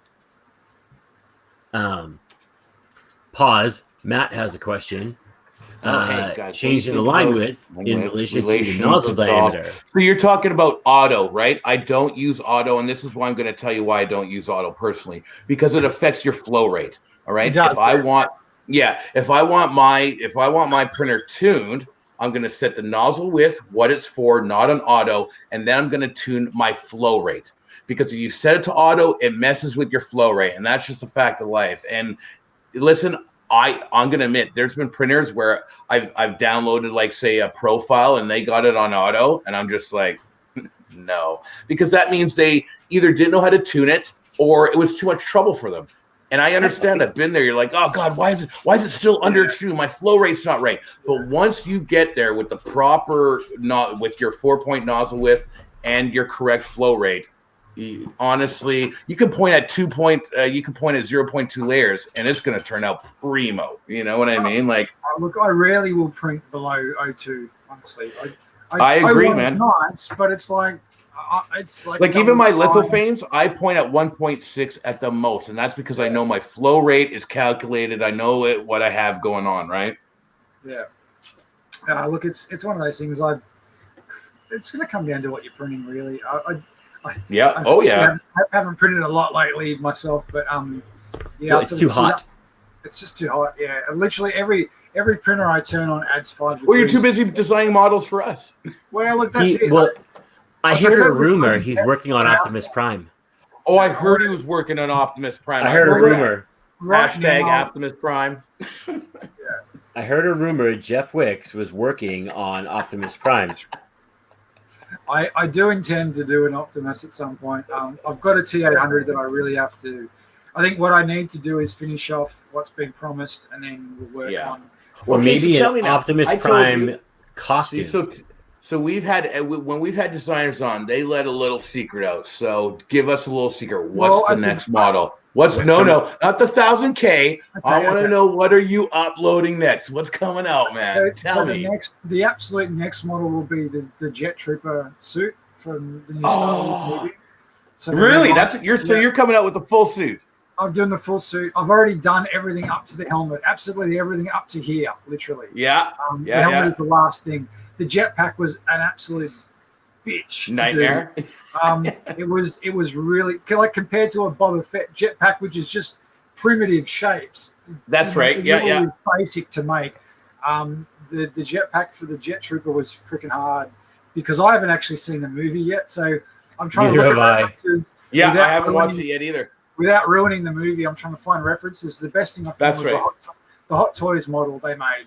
I don't have one, but I found really good photos of it. That's what I'm using. I love when those Hot Toys come out and then you see someone takes a photo of like every single angle. Yeah, a little inch of it, and that's what I love, and that's what I was waiting for because it's either see the movie, get the figure in your hands, or try and get some references. So that's what I like. So damn, you're coming out with the whole suit, helmet. That's the next one.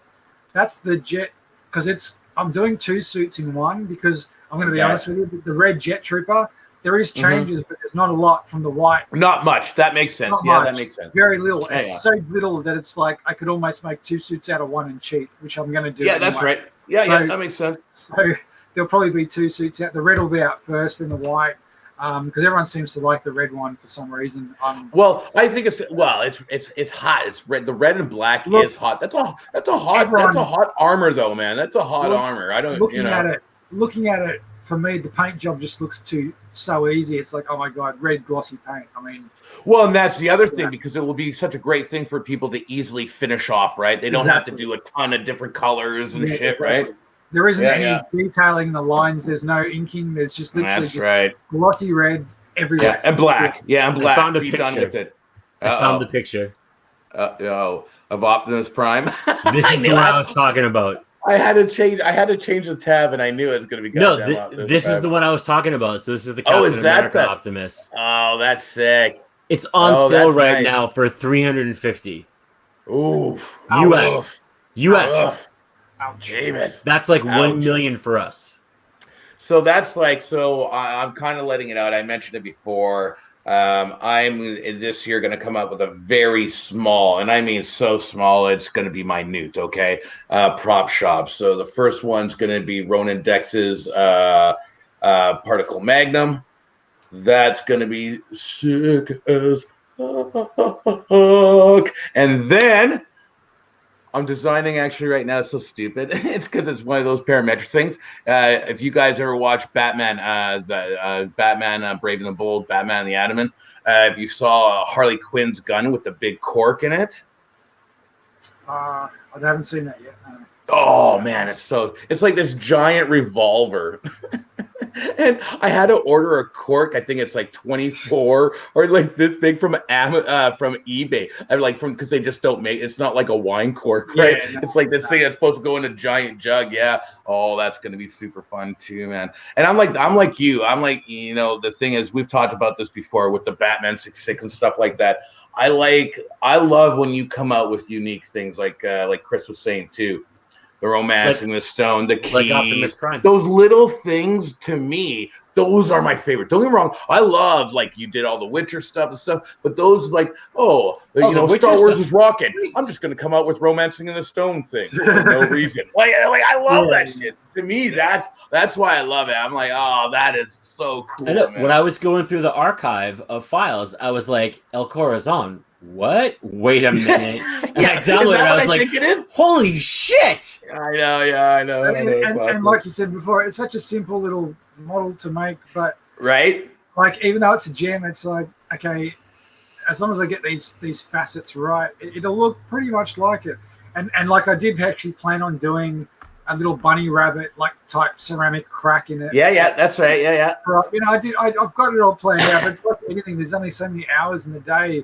And I've got 30 years of movies worth of shit in my head that I want to make. In your head. I know, dude. Well, like we're saying, if you had 1 million hands and stuff to create 100 models a day, it'd be great. Well, yeah. You did Ludo. And yeah. Labyrinth that's is one another of my favorite movies of all time. There's like another out of the blue shit, right? Dude, I would love to see you push out some Dark Crystal stuff. And the Age of I'm right there. The new series. I watched really the whole new series. In fact, I think I binged it in like a day. I binged it in 2 days. Yeah, the new series was great. You know why the new series was awesome? Because they did puppetry. They did. It was so authentic. It was authentic. Yeah, it was brilliant. It was like what Jim Henson wanted. It was literally like Jim Henson was there, and it's very rare to say that. CGI, but not. It was only necessary CGI. That's right. Yeah. That's right, but everything else, man, was like they had legit the live effects in that. It was amazing. I have to say though, I legitimately, if I close my eyes, I was like, "Oh, what am I watching? Game of Thrones?" It's like half the frigging. Game of Thrones is over. Let's get half the cast to do all the voices. I didn't mind. Yeah. Oh, it's true though. Yeah, that's funny. Yeah. That's funny, yeah. Well, that's like The Witcher. Okay, we all love The Witcher. I don't know if you guys watch. I just watched it. I just binged it, and I'm like, every time I look at it, I'm like, why don't you just use your laser eyes? I'm like, it's fucking Superman. It took me about 3 episodes to get past that he's Superman with long gray hair. It really did. But once I got into it, it was cool. But same thing as you. It took me a while to get past the Superman thing because he's literally got the same stance, right? He does. You know what I mean? Like with the broomstick up his butt, right? Like he's really Henry Cavill's jacked, and I mean, it's like his lats and shit, man. That guy's a beast, dude. Holy. I'll tell you what, though, the practice he did with the sword, you can see. Like, I don't know. I don't know whether. And you know what I love about that too is what I don't think what a lot of people realize. That's a video game, right? And that's what I've talked to people. They're like, "Oh, I love The Witcher. That whole I'm totally into fantasy." I'm like, I know. So you know where the original came from, right? And they're like, "Oh, is it like a book or something?" I'm like, no, it's a video game. But not only that, from the opening scene of scene 1, when he's fighting that monster, right out of the video game, man. It was I was hooked. Even though it took me a while to get past the Superman thing, but I was hooked. I was like, it took a while. It took me a while, but they sort of I like Game of Thrones, but it didn't interest me as much for some reason. Me either. I know. Don't hate on me. I'm not a Game of Thrones guy. No, I don't hate you for that. I read the books and I loved, especially seasons 1 and 2. They were so good. They kind of jumped the shark at one point, and then I was actually really disappointed with season 8. I've heard that from a lot of fans. They like the first couple seasons, and then it kind of got muddled a bit. The problem is George R.R. Martin didn't finish the book. The last book was supposed to be out 4.5 years ago, and he didn't finish it. So all they did was get to the point where, the big reveal, which the funniest thing was, I had the friend of mine who turned me. We were actually in a band together years ago. Was like, oh, you should really, I'm looking for a new book series. He's like, oh, read these Game of Thrones, blah blah blah. And I was like, okay. So I started reading them, and like halfway through book one, I was like, you realize who Jon Snow is, right? And I told him, and he was like, no. And I told him I was right, and I was telling people for like the first like 3 seasons, I'm like, well, Jon Snow is actually Lyanna's son with Mr. Targaryen, man. And everyone's like, no, you're wrong. And I'm like, Mr. Game of Thrones mofo. That's right. Call me the three-eyed raven. Let me scholar you on Games of Thrones, motherfucker. I am the three-eyed raven. Which I just got too far. I got too far behind in it. I didn't. There was so much that I missed out on that by the time I was going to watch it, everyone already told me what was going to happen anyway on Facebook. So, well, I'm going to be honest with you. Games of Thrones came out very much at the end of Breaking Bad, and I was almost tired of TV because I'm not like I don't get me wrong. I do like shows and stuff, right? You know what I mean? But I was juiced out by the end of that. I kind of didn't watch TV for a while, to be honest with you. Like I really didn't. Between Dexter and Breaking Bad, I don't think my heart could really take it much more because. No. Oh my God! Talk really about heart. Funny story. So I read the first 2 books, and then I started doing audiobooks because I was commuting into Boston. Games of Thrones. Oh yeah, but this is funny though. I'm assuming you know what the Red Wedding is, right? They walked away. He's like, "Fuck you, your Game of Thrones." Wow. So, do you know what the Red Wedding is, Tel? I told you I'm not a Games of Thrones guy. Man. Okay, so the Red Wedding was like this big thing, and in the books, it was just like brutal and violent. So I'm listening to the audiobook, and I'm cleaning my kitchen, and I have it like streaming in my house. Yeah. I'm not kidding. I'm listening to it, and I'm doing dishes, and I'm standing over my sink, and I hear what's happening, and I'm listening, and I'm like, I swear to God, I wish I had myself like on camera. I was like, you just didn't know what was going on. I was like horrified, like physically horrified. Oh, he got the cat. Jeff got his cat. Pretty horrified. I swear to God, I almost started crying. I was like, again, I'm sorry. I don't, Ivy, it's the first time I've met you, but I'm loving you. And this is not the first time we've heard this. This is my number 1 request besides our little project. Fucking gargoyles, Jeff. Gargoyles. Do you hear me? Me? Gargoyles. I know everyone wants gargoyles. I want them so bad, dude. I can't even tell you. I can't. I can't even tell you. Because you know why? Because I'm a big Star Trek fan, also besides Star Wars, okay? And Gargoyles is like SG2. It's got every Star Wars freaking voice in there, okay? It's got Deanna Troi. It's got number 1. It's got Jonathan Frakes. It's got Worf. It's got all the voices are Star Trek Next Generation characters, right? So that's it was. And once again, I guess I show my age, but that's so good, man. And like I said, if you look at anything Goliath, anything Gargoyles, I think there's one Goliath model. If you look on Yegi.com, if you guys don't know about one of the best STL searching sites ever, there's one. I use it all the time. And there's one, and it's kind of muddled. Like it kind of is okay, but it's not, man. It's really not. Nah, it's there's a few dodgies out there. And what's this? Oh yeah, man, Gargoyles would be just amazing. They're not difficult to do. They're like a cross. They're actually like a cross because they're very squarish too. If you look at their characters, it's like a chiseled because they're made out of stone, right? You know what I mean? So they're very chiseled and stuff, right? And they're such great characters. Like Deanna Troi played. I got to look at Ivy's comment here. It was Demona. She said, Demona's crown from Gargoyles. Yes, girl. See? See, all those little things would be cool, man.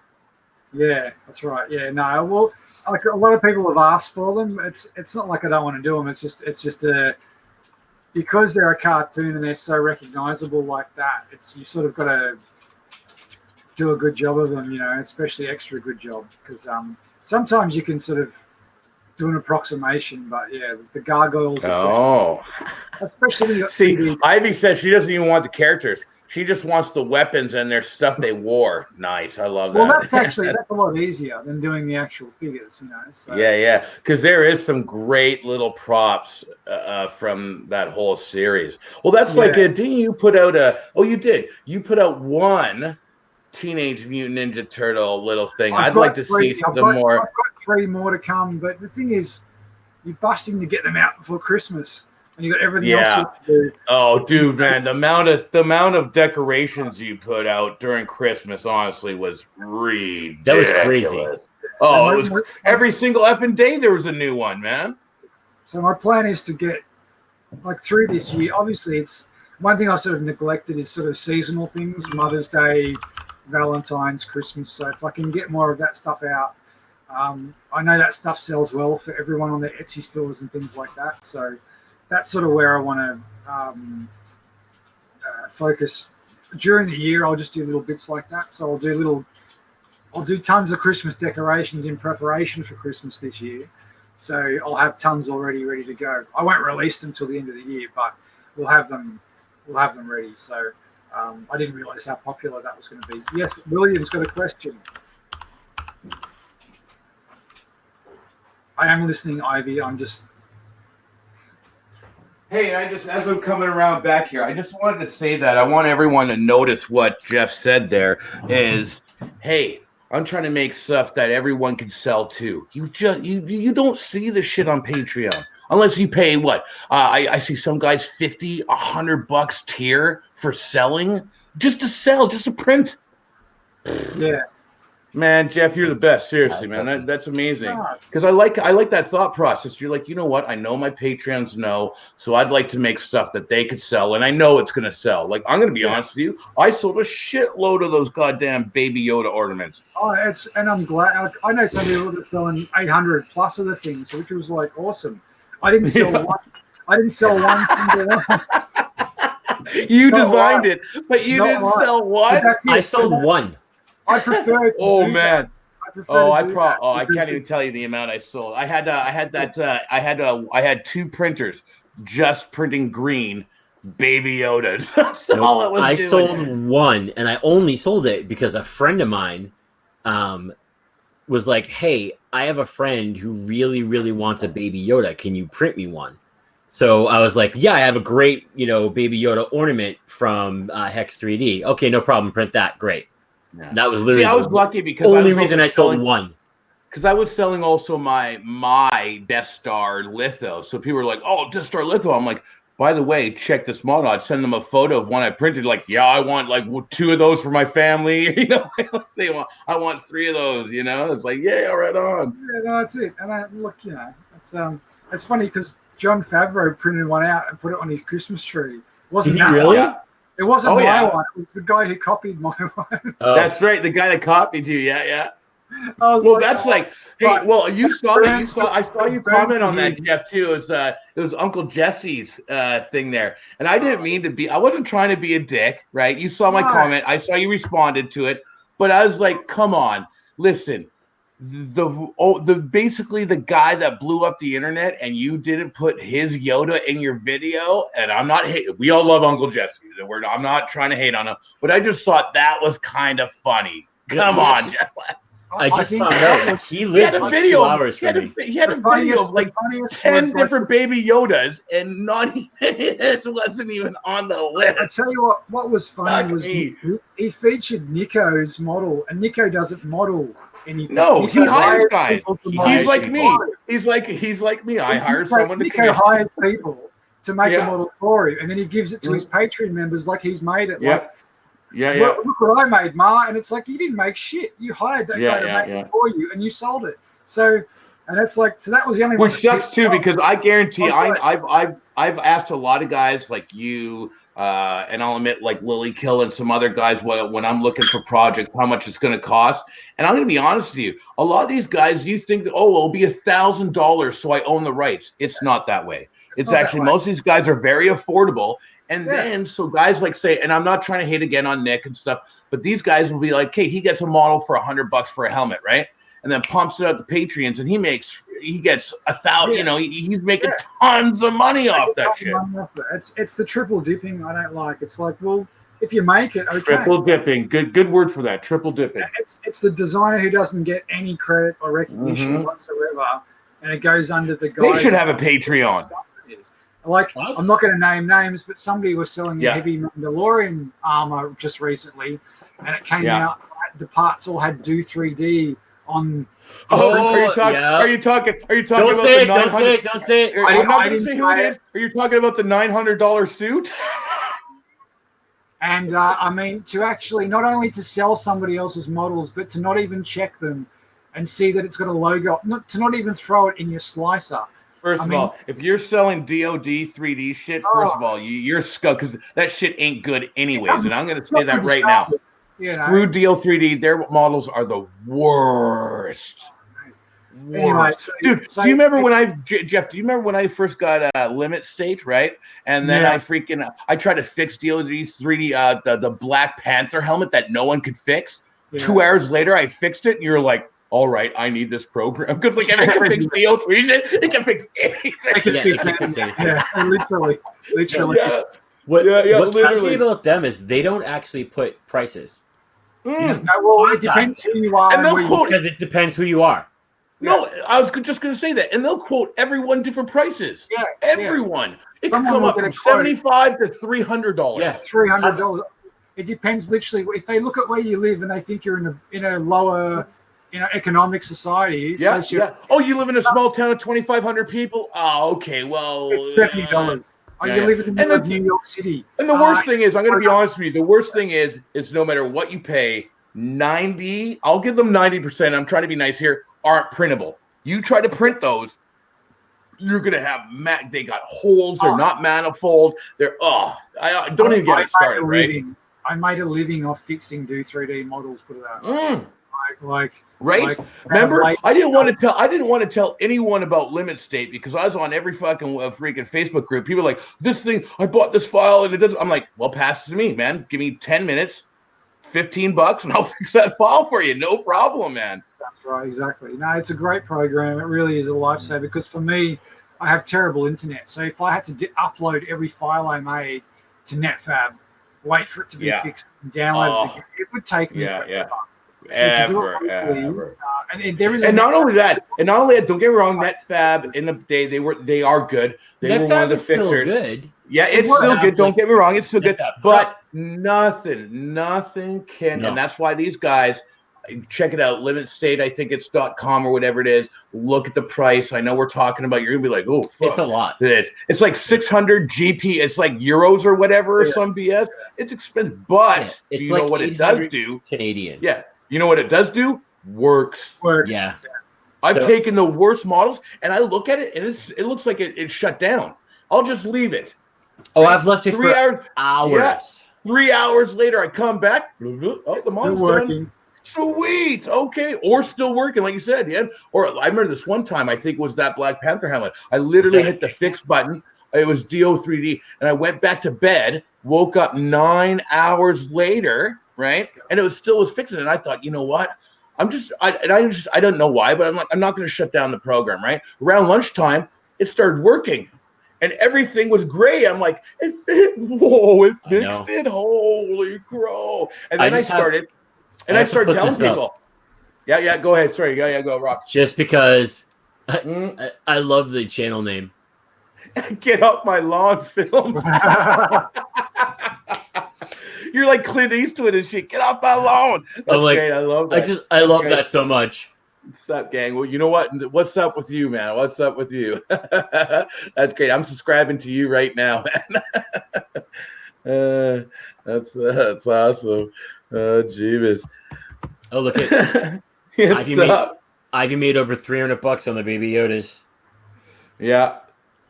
Oh, good on you, Ivy. Yeah, right on. And I'm sorry, Ivy, if you came to a few of our shows and I didn't notice you. It's just this one, you're really pumping out stuff, and I'm very glad to meet you. That's crazy. Oh, yeah. Yeah, and that's the other thing. That's like I think like when people like that, like, like Ivy, me, or other people, they've made money, pump that money into Patreon, you know, support you. It's like lithofanemakers.com, okay? He has a Patreon where you could do stuff. If it wasn't for him, I'd have I don't have a, you know, I don't have programming. I'd make $0. So I don't. Anytime I make a lot of money during, like, my next thing was Christmas. Next will be Valentine's Day, like you were talking about. Valentine's Day, stuff that people can sell, right? I always donate money because why not support them, right? Like, you're putting out. I see, guys, and let's talk about this. And I know that's where I was going with this. Geoff, what about these groups? One model. 100 guys, $25.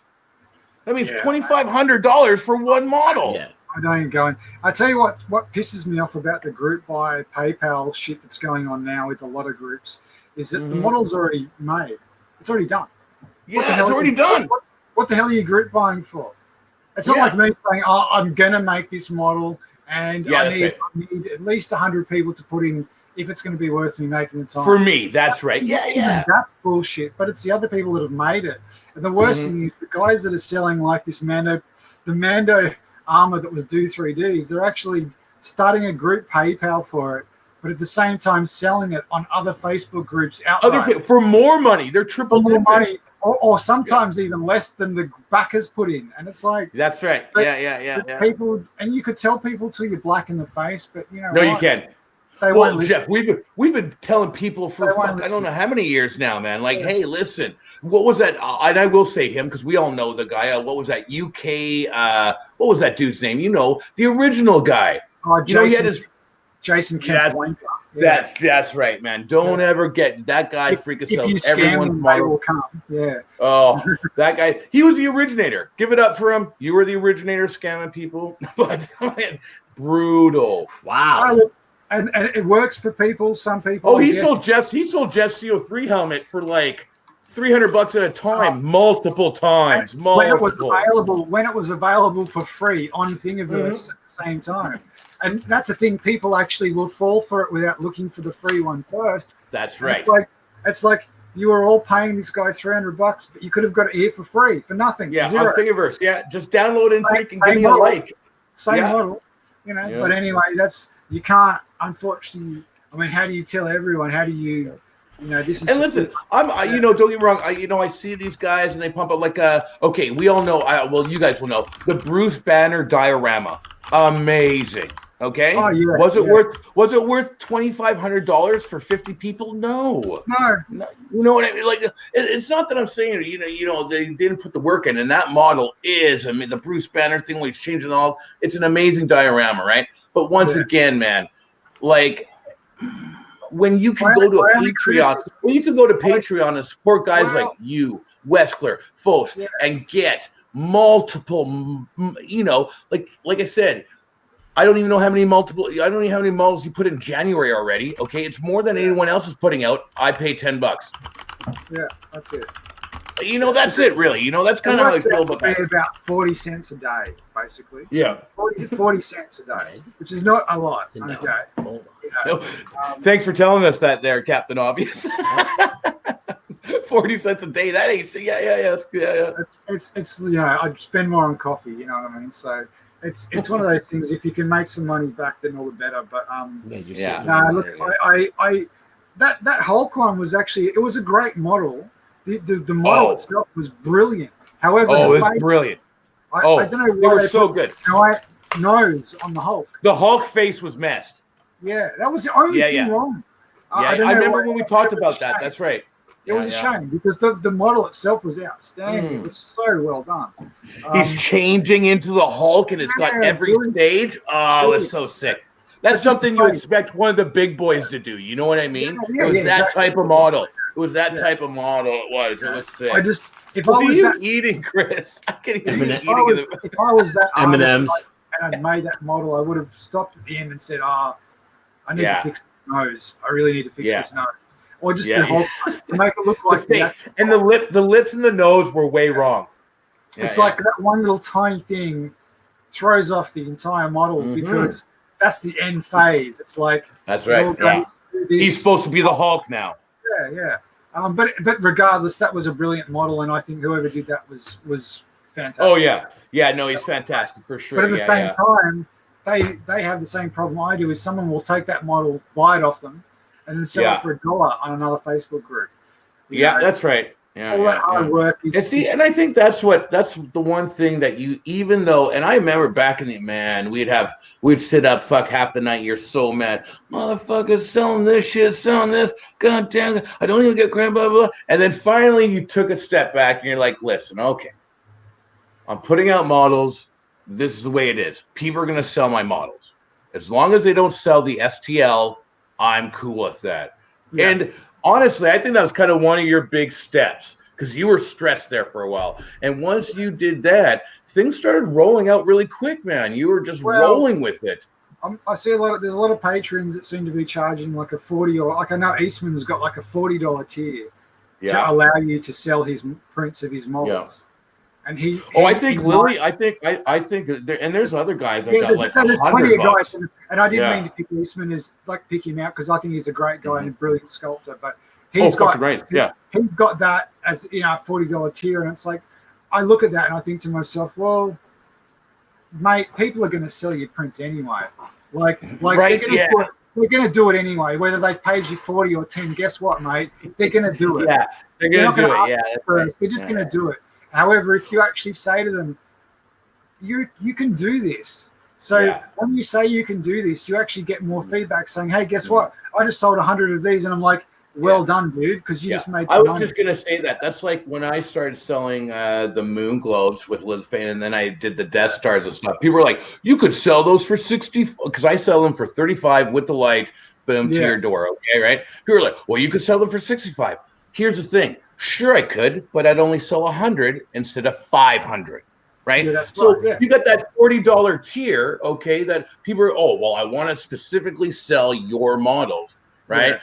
Sure, you're going to get a few people to do that, but if you're like, hey, listen, $10 top tier, you can do whatever you want, I guarantee, and I think you probably found this, you're going to get a lot more Patreons, right? Oh, yeah, and that's what Patreon is about numbers. It's not about it's about longevity and numbers. So it's not about just getting them; it's about keeping them mainly.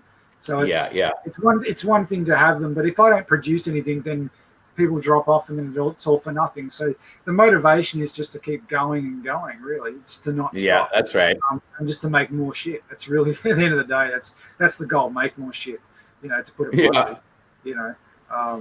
So really, the more suggestions and requests I get from people. As much as Geoff knows this. I know some people get a bit unrealistic, but at the same time, I don't want anyone to think that whatever they request might be is any less. No. I want to say that from the beginning. As I'm saying this is, don't get me wrong. I'm not saying that guys don't deserve and have those tiers and they pay for that tiers. I'm just trying to point out what you do. Of course, not saying that you're any better, but what you do is so great. That's all I'm trying to say. I'm not hating on them. You know what I mean, right? No, of course. And look, what he's doing is kissing your ass.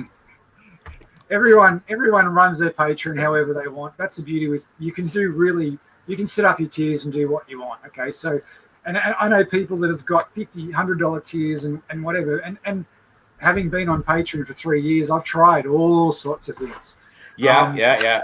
And a lot of them did work. A lot of them didn't work. And what I found didn't work was having my finger in too many holes, really. Just the $10 tier, just having one tier and going, right, how much can I make for this one tier as I can? That's what seems to have worked, rather than saying... Yeah. I'm sorry, I'm stuck on you've had your finger in too many holes. Well, I had another term. I'm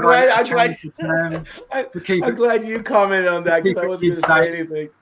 To keep the kids safe. Sorry. So Michael's actually, you know what? I got to pump this out because I know you're a huge Conan fan, and this is actually a great. I know we've talked about hashtag Optimus Prime and all this stuff, but Gru the Wanderer. Oh, would be. I've actually now got to refresh myself with some Google. You're gonna Google that shit? Yeah. Gotcha. It's from Scene 4. Oh, I know exactly what he's talking about. It's wicked. That would be great. And then once again, it's one of those obscure things, right? Yeah. I gotcha. Yeah. go. But that's what, like, I love that though. You know, that's like shit. Yeah. It's like I know it, don't know of it. Yes, I know it. It's like, okay, now I've seen. Oh, yeah, that's right. Shit. Well, no, we can't remember every freaking thing in the world until you. Sometimes you got to remind yourself, right? Like, oh, that's what you're talking about. Yeah, that would be awesome, dude. Like little things like explorers making that little craft they make out of scrap parts and shit. There's like that's just one example of a million things that I've got in my head that I just want to get out, but you just, you know. Well, I love what what's his name did there. He printed those 4 models of, like, not your major ones. He printed Baby Yoda in carbonite. He printed the Witcher stuff in resin, and did like a metal stuff on and those things. And people were like, and he's like, a couple days, and I printed out all these killer things. And people were like, oh, now I got to get a goddamn resin printer, right? Because those little things sometimes will blow up bigger than armor, right? I'm going to plug right now only because, okay, so funny story. So as I said, I work for Anycubic. I've been holding this secret for a month. And it's been killing me. What is it? I'm waiting for it. Are you going to let something out? Anymore. So what is it? All 3DP yesterday. Yeah. Did I tell you this story? Did they pump out about the X? No. Well, the X isn't a secret. Okay. But they pumped out about the resin. My boss. I saw that. Has a good relationship with them, so she gave them some information about a new printer. So we can talk about that a little bit then? So we can talk about it a little bit because the information is already out. So Anycubic is releasing a new resin printer. It's not going to be out until probably March. Yeah, and it's just called, like the orange. It's like it has a 1080p. It's red. like so everyone that loves the orange, you've seen it. It rules. He interrupts me every time I talk. Sorry, I didn't mean to. No, I'm not doing it now. Go ahead. So it's a slightly smaller version of the Photon. It's called the Photon Zero. It does, as Telly said, it does not have a 2K screen, but apparently it doesn't make a difference because they've reworked all of the UV lights to compensate for it. So the array. Mine is actually going to be here in like a week, so I'm going to start working with it. But yeah, US. And what was the price on that? Yeah, $169. I feel like I'm a fucking infomercial. $169. $169 for a resin printer. Wow. And listen, guys, you've all seen the orange, okay? This is a better version of the orange, okay? I know a little bit about it too. It's a better version of the orange. $169. Go on YouTube, check the orange, check out the prints. They're awesome. If you want to get a resin print and you don't, listen, stop. Don't drink for 2 weekends and buy a fucking resin. I mean, and the only reason I mentioned it is because the only reason I even mentioned it is because Geoff, we were particularly talking about little details that Geoff models. Yeah. So like on the Witcher sword, I downloaded it. I haven't looked at the files yet, but I know there's little gem pieces. There is, yeah. That's that's the perfect thing to have, like a small resin printer. Print them in whatever color. I've actually got some colored dyes from I think it was Monocure.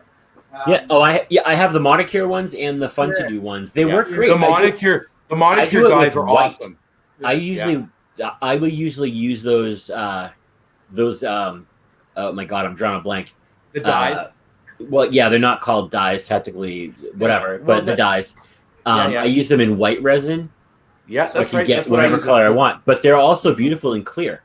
Yeah. They are. No, and the thing is, too, is you only have to add a few drops. It's not like, there you go, yeah. Yeah. the thing is, like you said, drops. With white or with Monocure clear, I've used those, but with Monocure white or clear, a couple drops, it makes it look perfect, man. Yeah, it's beautiful. That's how I did. So I was working on an Infinity Gauntlet, and I made the gems. Actually, for Joe did it too. Joe that was on 2 weeks ago for his gauntlet. He actually edited the models a little bit so he could put LEDs in them. Nice. And wired LEDs. So he printed them in every color, and then edited just glued them in with LEDs. His gauntlet is amazing. Well, I saw a lot of guys there saying, "Oh, well, mold it," and they, which it is easy with epoxy resin if you had the mold, just put some dye in it. But that's funny that you mentioned that. That was the whole reason I got the moniker. I'm going to call them dyes. I don't know what they call them. But that was the whole reason I got it, too. Because I was Pigments. Pigments. Thank you. All right. Yeah. Hashtag pigments. And that's the reason I got them, was for the exact same reason, was to print the freaking Infinity Stones, right? Yeah. Just white. Well, you got white resin. You just put a little yellow in there. You put a little red. You put a little this in there. It's done. That is the exact same reason that I bought the colors. So I could actually color clear resin. You know, it was like, I want to make Infinity Stones. Okay, how do I do that? Right, I need to get some clear resin and some color. You know, so it's my favorite saying. Great minds think alike, or small ones amuse each other. I don't know what's going. I don't know what's going on here, but one of the two, right? You know what I mean? I think it's a little column A, a little column B. That's why. That's why we've been on so long. Yeah, that's it. Yeah. Oh, we're rocking 2-0. What's our longest stream so far? Wexter. Oh, that went for 2:37. That was almost 3 hours, and we killed it. Well, he was still ready to go, but it was 3 a.m. for him. It's like, dude, go to bed. We're gonna end this now. he just got. For me, it's 3:30 p.m. Yeah, in the afternoon. Yeah. What time is it for me right now? It's only 12:30. We got time. Let's go, guys. I haven't even started drinking. And it's even earlier for Chris. So let's not feel too bad. All right. Yeah. Fine. Just to I'm on the East Coast. Oh, there you go. Yeah, he's in. So just to answer your question, Michael. Okay. Yeah. Okay. It's not insanely low. It's actually what resin printers used to be. It was like a standard, and because they've changed their UV array, that's what's important. So, I want to make a very important point here too. The reason that you see the orange and now the new Anycubic printer coming out, you have to remember with FDM you're printing with lines, okay, at 0.1 or whatever the resolution is. If you point at, let's say you print at 2-point layer height on a resin printer, there's still no lines. So you have to remember that. There's a big difference. There's no plastic going bloop, bloop, bloop. It's still going to be very smooth. It's still going to be very high quality. It's not that we don't need a 2K screen. I printed this. Go ahead. At 100 microns, so 0.01. Hang on. This is one of Geoff's models. This is the darkness model from Legend. Yeah, nice model. Yeah, love it. There's nothing. You can't see anything. And this is printed at low quality. Yeah. And that's the thing. A lot of people, because it's a resin printer, they're thinking, well, it could do 0.5. Well, yes, it can. But it also could do 0.1 just as beautiful because it's a resin printer. It's a whole different format. It's not laying. It's 0.1. Yeah. Sorry, 0.01. Sorry, that's what I meant, right? So it's not laying these lines down, right? So when you think, oh, it's only got a 1080p screen, yeah, but it's a whole different process. Remember that, guys. It's a whole different process, okay? When you're doing with a laser or a UV light and that stuff is coming through, the layer heights, which, don't get me wrong, it does matter, but no matter what, you're always going to get a better print than FDM. It's just the way it works. Yeah, and it also has dual linear rails, and it has a lot of really, really great features that make it so much better. Yeah. So that's the other thing. Yeah, and that's the other thing. There'll be more info. Once I get one, which is like I'm gonna have mine in a week or two.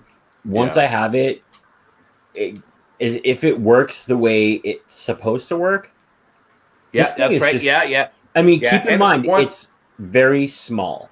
So you can only print small things. But if you're getting it for the purpose of, like we were talking about, like, so for a perfect example is, the Witcher sword that Geoff just released. Or it has all the gems. Or Wexler's models. Yeah, you can print Wexler's minis. I actually have... Out your yin-yang, man, right? You know what I mean? I have one somewhere. We have rain here, believe it or not. Maybe you'll put out some fires. Oh, let's put out some fires. And but here's GL Smoky. This is another thing too. This is one of Geoff's. Geoff, when are you going to finish these, by the way? Oh yeah, Geoff. Okay, Geoff. Let's talk about this. That's the forgotten. No. Spider-Man. You had the wall. Oh, they were dope. I got one too, man. So the Hero Chest series only got put on pause because I was trying to be too a little bit too picky about the faces on all of them. And this is the same as the Avengers ensemble statue. It's getting all of the figures and the poses done is one thing. It's like step one is like getting all of that mashed together and getting actually everything looking right. But it's the faces. The problem is when you're doing faces are the number one hardest thing to do in any sculpting. Yeah, of course. I don't care what it is. To make them print well that small too, that's got to be a real challenge. Yeah, and so you've got to and then you're dealing with like so many characters. But having done most of those characters now, I've got a reasonably good idea on how to do their faces. But it's a challenge. But it's like if you don't challenge yourself, you never get better. You know what I mean? So it's like. But also, Geoff, sorry, I'm coming back here, and I don't mean to interrupt. But also, I remember at that time when you're coming out. Again, resin printers weren't where they were now, right? No, and those were not FDM models, okay? No. They were like, yes, you could. There was guys that did it, but that's not what they were meant for. And I remember when you're talking about this because you just got a resin printer, you're like, oh, and then I printed it out. I think I got the D10 or whatever, and I printed the Wolverine model. You're like, oh, fuck yeah, right. They just weren't there yet, right? You know what I mean? Yeah, now they are. I can understand. I was just thinking about that, like, oh, why do you do it? And I always had that question too. Like, I always love. That would be the ultimate freaking. Here's a good example. I did this just so you can see. I did it. This is the Photon S. Mm-hmm. You can't see. Oh yeah. Any lines. This is. Yeah. This is. I mean. I'm super critical. I got one like right this. Yeah, my Photon does not do that. Mine actually has a stunning. I got this here. This is from an OG Photon, and I don't. Okay, so you can hear. It's better if I show it this way. Look at that. Okay, look at those. All right, look. So look, no supports, right? So I printed it this way, and this is the OG. Was flat on the build plate, was it? Yeah, this was like this. This is how it printed, right? And this was on the OG Photon, once again with the blue. I didn't sand the blue shit off, and I didn't even do. This was the first print. I just put it through, boom. Oh, I sand the blue shit off. 2 years ago, you could not. There's no way you could do that, man. There's no way. There's no way 2 years ago. Oh, I know. There's no way. Topic change. Here's a question. Yeah. So the Mosaic palette system. So I have two things to I have two things to say about that. I'm actually endorsed by Mosaic. Yeah, I'm endorsed. I'm about to get one myself. I have 4 palettes. Mm-hmm. They are fucking amazing. Amazing. Yeah, I'm gonna get one myself here. I have right in that room back there. I have a palette plus. Just show some prints. Show some prints. You got prints around here? I have This is a clock in the works right here. I haven't put the clock guts in it yet. No, give us some like good Westler stuff. Settle down. Come on. All right, hold on. They're up here. All right, yeah, because if we're going to talk about the Mosaic palette, okay, first of all, Mosaic Palette Companies, great guys. We've had the CEO come and check our videos out. Subscribe. Yeah, our second, if you look at our second stream, we had Mitch, who's the CEO. We had Mitch. So here's a couple of recent things. So this is Superman from Wexter. Look at that. And this was done on the Palette Plus, the old one. That's right. This is also Wexter. This is his John McClane. Geoff, look at the John McClane. I fucking love this model. That's cool. Isn't that dope as shit? He's got the bare feet. I love it. It's so cool, man. And then this is actually Eastman's Wonder Woman. This is. Oh man. I did this. You painted that in Canvas, though. Yeah. This was. I was actually beta testing Canvas, the paint feature for them. Hey. Cat. My effing cat is eating my brand new in-ear wire. I'm like, hello, these are for work. So, yeah, I was beta testing Canvas. So this I did in the very, very still early beta. Painted this. It took me about 8 hours. Even her eyes are white. And let's be honest here. They're like any other company, guys. Everyone makes mistakes. Everyone does it. But I will tell you something about them. They catch up on those and they make changes. And now fast.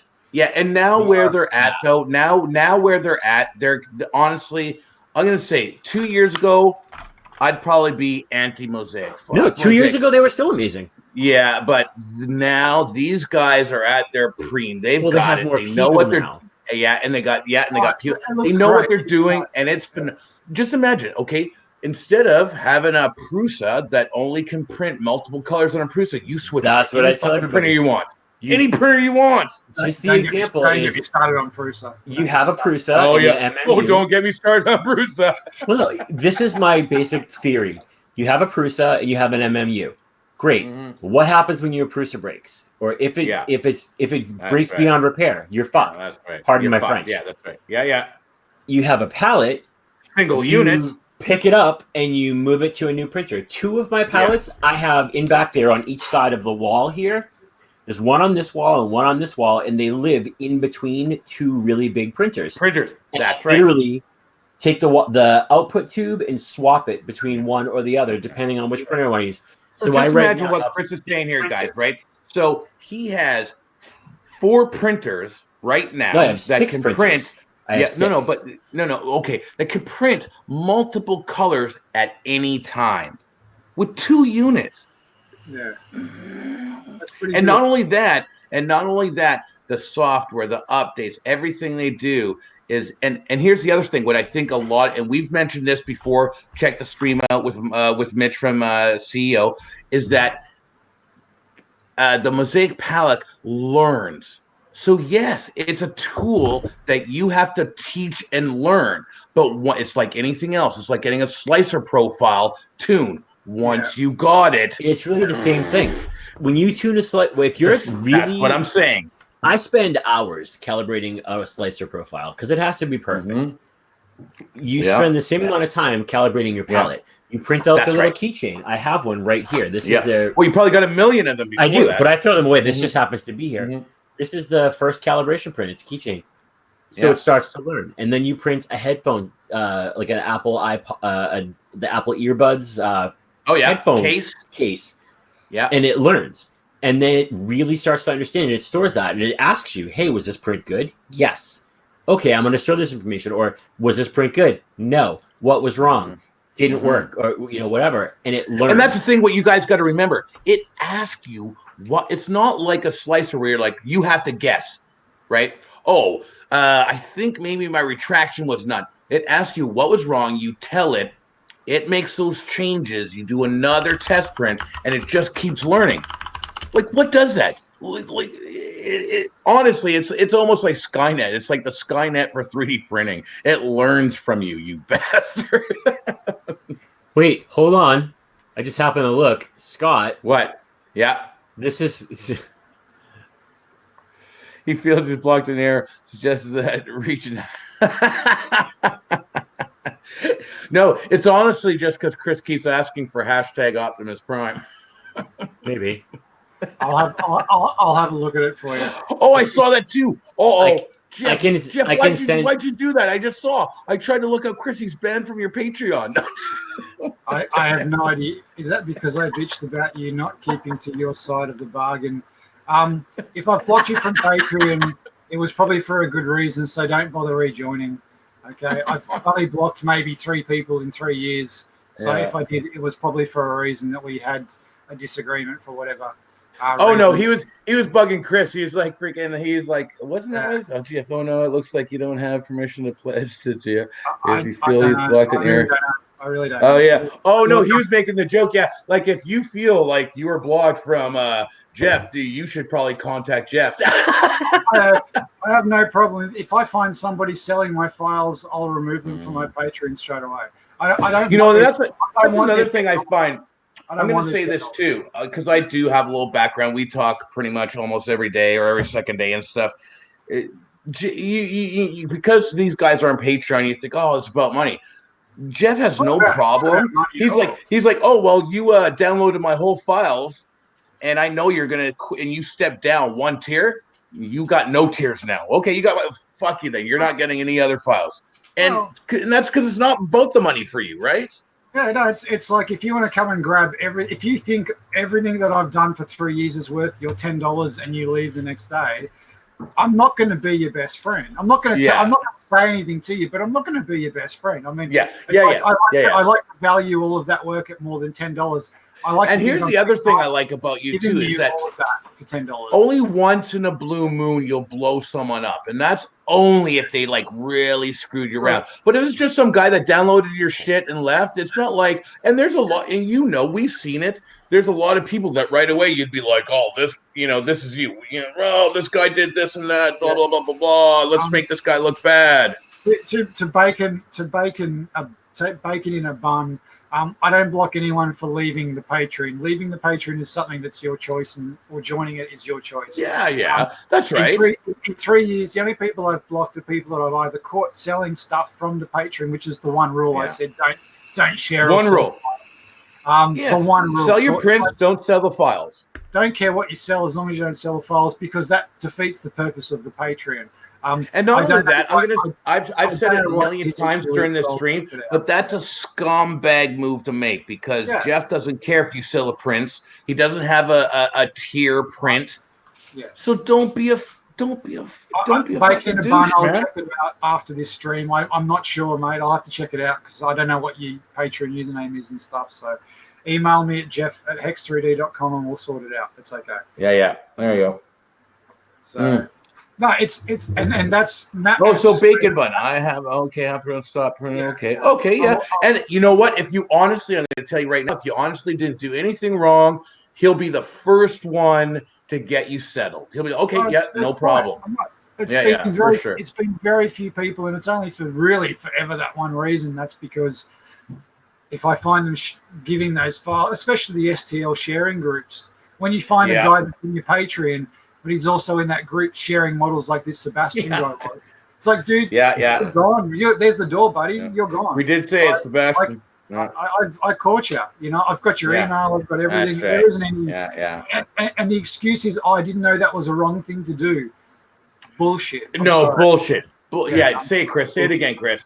What? Optimus Prime. Optimus Prime. Optimus Prime. That's what I say. Hashtag Optimus Prime. Why don't you guys take this to a private conversation and let's move on? Honestly, if it is a bust of Optimus, it's just talking about stuff. That's the way the industry goes. I'm just trying to address the comments. So there's comments in YouTube, brother. Yeah, that's right. Yeah. I wouldn't have talked about. It's cool. No, I know. Yeah. Okay. He says he's never shared model. Hey, Bacon Bun, it will get settled. What's his name? Oh, Michael Puller. It's that's right. He sounds like a Patreon issue. It can be a number of things. Patreon. I don't control everything on Patreon. I only control a certain number of things. So if you can contact me, I actually know him, so we can get together. And talk so we can deal in the background. Okay, let's move on then. All right. So you got Optimus Prime. If you just want to bust. That doesn't actually have to be articulated and moving. I don't want to articulate. I just want to bust, man. That's not a big issue. And honestly, it's obviously something a lot of people would want because it's a popular. He might get his Optimus people. He might get his Optimus Prime freaking bust. How much? You heard it here first. You heard it here first. How much of a bust are we talking? From what level up? Like, are we under the front windshields or like? No, I would love Waist up. I would love waist up. Okay. With arms. It makes a big difference. It does. Oh, I know. Like every inch makes a big difference. Oh no, I know. But it doesn't even have to have arms. It doesn't even have to have arms. Yeah, I know you do. Arms have the Autobot symbol and the removable arms. You're right. You could totally do the arms separate. Yeah, that's right. Yeah. The arms could be a separate print with just plugs. Yeah. No articulation. Yeah, waist up, no articulation. I only want G1. It's got to be G1. Jeff, I only want one articulation, just one. It'll be easy. No. I want the windshield wipers. Yeah, that's easy enough to do. Wait, tell you, I got something in my pocket for you. Hold on. Yeah, I saw that. Yeah, I saw. Yeah. Hey, is my volume low? Yeah, I'll turn it up for you. After seeing that diecast one with all the gears moving, I'm like, oh my god, wasn't that sick? Do that. Like, and if I did do that, I'd have to just like devote every waking hour to that model because that was so intense. Oh no, I don't want. It's not moving. No. That's a big difference. It's so much difference if it's fused. Because really, poor Chris just wants a simple Optimus Prime bus. That's all he wants. Something like that. This, that's right. But with arms. Yeah, exactly. Yeah. And look, Voltron too, man. Like, do you know how many people have asked me to do a Voltron? It's dude, if you did like this guy's Patreon, he's done one. If you did, no. Okay, the Voltron Voltron 1.V. Yeah. Sorry, go ahead, Chris. And actually, if you want to do a Voltron, I have the original die-cast Voltron toy. I can totally take pictures and send you whatever you want. Oh, I don't have. Hey, listen. By the way, the Voltron the V1 is awesome. Okay, first of all, it is awesome, and it takes a ton of time to print. It's just that he's been promising almost for 2 years 2.0. Yeah, I know. Yeah. That's the only thing, right? I don't like. I'm already bad enough at promising things and taking too long to get them out, let alone Batman 66 over promising stuff. But the thing is, it's so hard because you've got so many cool ideas to make. Yeah. Oh, listen, man. That's why I never. As much as I bust your balls, I know. Listen, you're like, oh, fuck, tell you and your project. I know you got tons of shit and stuff, and I appreciate it, man. Like, honestly, when you came out with your Patreon, I was there and stuff, and you were going along, and the way you've done it, man, is honestly, I'm gonna say this again. We've had guests on. We're big fans of all our guests. But I'm a big, you're my buddy. I'm a big fan of you. But you are number one with the amount of models. Yeah, that's why how we get you, because we're fans of you. But the amount of models you put out, man, it's crazy. I can't even complain. I can't complain. What am I gonna do, man? Shoot, I paid $10. I get 30 models sometimes in 1 month. Give me a break. And look, the beauty is that up until now, it's not been full time. It's been like those other guys with the side gig, and that's my side gig. So now that, honestly, it's really only been since November that I can really ramp it up, and that's why everyone's seen so many more models. But there's more to come. Nice. Like I'm nowhere near the. Here's my boy. He finally made it. Hey, Chris Brownie, you finally made Chris. You made it. Yeah, we're still going. I saw that. He made it nearly 3 hours in. I know Philip has bought filament for the T800, and yes, don't worry, it is coming. It is coming. It is. You already knew. He's like, Chris, before you ask, it's coming. Okay. The T800 is different because it's it's like Robocop for me. But I haven't even started a life-size Robocop because I'd be so OCD about it. Like, I can't wait I know how bad I would be. Because like you showed, if Chris, you missed it earlier, and I'm sure he has the face. The whole model. Finally, I have the Hot Toys die casts. Nice. Which has everything. Hey, can I see the articulation? Oh, look at everything, that. including the pistons, everything. Oh, sick. And even the best thing, it has the opening. Oh, what? Does the gun come out too? The gun pops out from the side. So this is how much that cost you? How much that cost? So if you're going to model something, sorry? Yeah. How much does that cost? Look, I got it. This is an ex-display one, so not brand new, but I think brand new they're about $700. I got this off a comic shop that had it on display in a case, and it was around about $300. So, but it's one of those things that I've wanted for like ever. I wanted it forever. It's a Hot Toys. Yeah. Hot Toys. And that's what you were saying before. That now that you got that, you can really design some shit. Even the fingertips are articulated. Every joint in the finger. Shut up! What the fingertips move? Everything. The fingertips. Oh, they do individually. Every single joint in the fingers moves. Now, does that have extra hands on it for like the other hand that has a gun? It does, right? They give you closed hands to change, and the spike. Nice. Spike. Yeah. With his finger in a lot of holes. Yeah. But it is honestly the best reference to have, and just to have it here and be able to measure it with calipers. Pull out a model and go, right, I can make that part, you know? There you go. That's cool. Instead of looking at a reference image and going, I think it's about this big. I think. Because I think a lot of people don't realize too let's talk a little behind the scenes stuff. When Geo3D came out with their fucking Robocop armor, you literally said, "Fuck that." Yeah, I'm gonna make a better one. You said I'm gonna make a better one, and what did you do? Yeah, I just you made a better one. I spent time making a better one. I'm still going on it. It's like I love Star Wars and I love Star Trek and I love. But you love RoboCop. RoboCop's like my sort of like you love that shit. dirty love. Yeah, it's like I love RoboCop. Yeah, you love it so much. It's like I remember your first helmet before you put out the public one. Okay, that thing was sick in the beginning, and then you worked on just a little tweak here, little tweaks there. Oh man, and you put that one out. It was deadly, dude. I love it. It was just the most visceral, gritty film. The new RoboCop I wouldn't rate very highly at all. But the original, you know what? Everyone hates on that armor. I love that armor. I like the armor. The movie itself, I'm not a fan. The armor is thick, though. Even the new Ed 209s, I didn't mind. It was the actual, it was the way they put the movie together and the changes they made. That's what I'm saying. I didn't expect. I just watched the newest movie. I just watched the newest movie like a couple nights ago, and as I'm watching it, I'm thinking, I'm kind of not really enjoying this movie, but I am enjoying like the model and what they did, and stuff like that, right? I'll always be intrigued with the design of everything they've got in it. It's like, even if I don't like the movie, I'll be like, oh, how does that fit together? Well, I like that. How does that, that's sort of what it's like now. You tend to look at things a bit differently. Unless it's a really good movie, which I love, because you can just you don't even think about that shit. You just get engrossed. Yeah, that's right. Yeah. What's your name there? What's Iron Maiden? Yeah, there's a great Iron Maiden bust out there. I gotta look for it, and then I'll hit you up with the link. I'm a massive Iron Maiden. I've played guitar for 20 years. I love Iron Maiden, man. Man. It's like people have done a good Eddie bust, and it's like even I've printed the good Eddie bust. It's like you know the model I'm talking about. It's pretty good. It's pretty good. To make those, I've got to do in my mind, I've got to do a better job than that. Do you know what I mean? Mm-hmm. It's like it's no point rethinking that guy's I agree.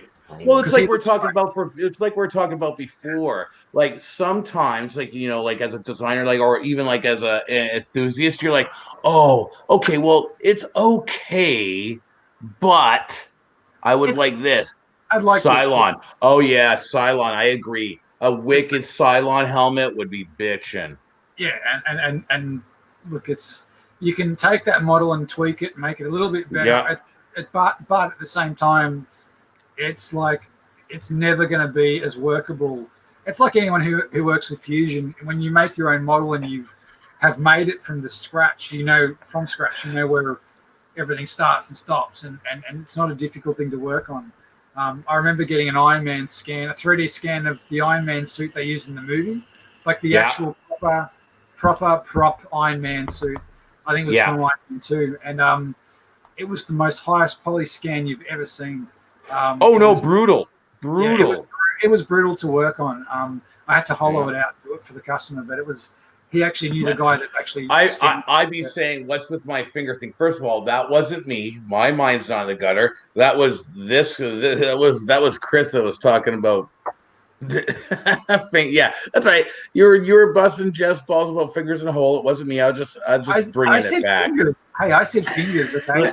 Hold on. Halo. I have a Halo. I didn't do anything. Oh, he's got a Halo. I have a Halo. Yeah. So let's see what's going on here in Facebook land. Oh yeah, Cylon. Yeah, I agree with William. Once again, he's always got good suggestions.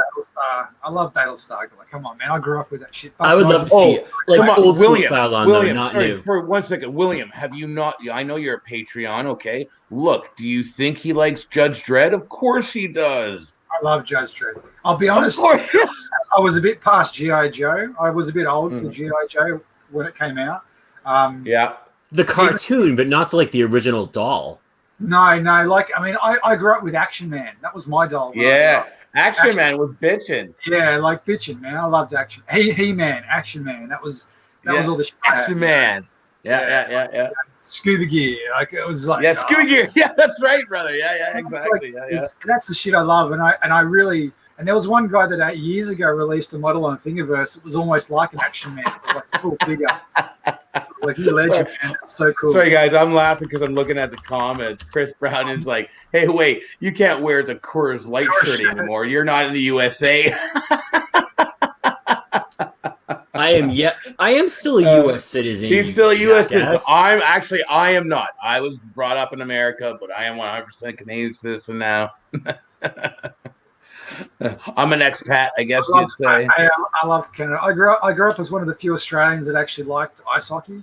So Canada for me is like the place I always wanted to go to. Oh, you like hockey, brother? No way.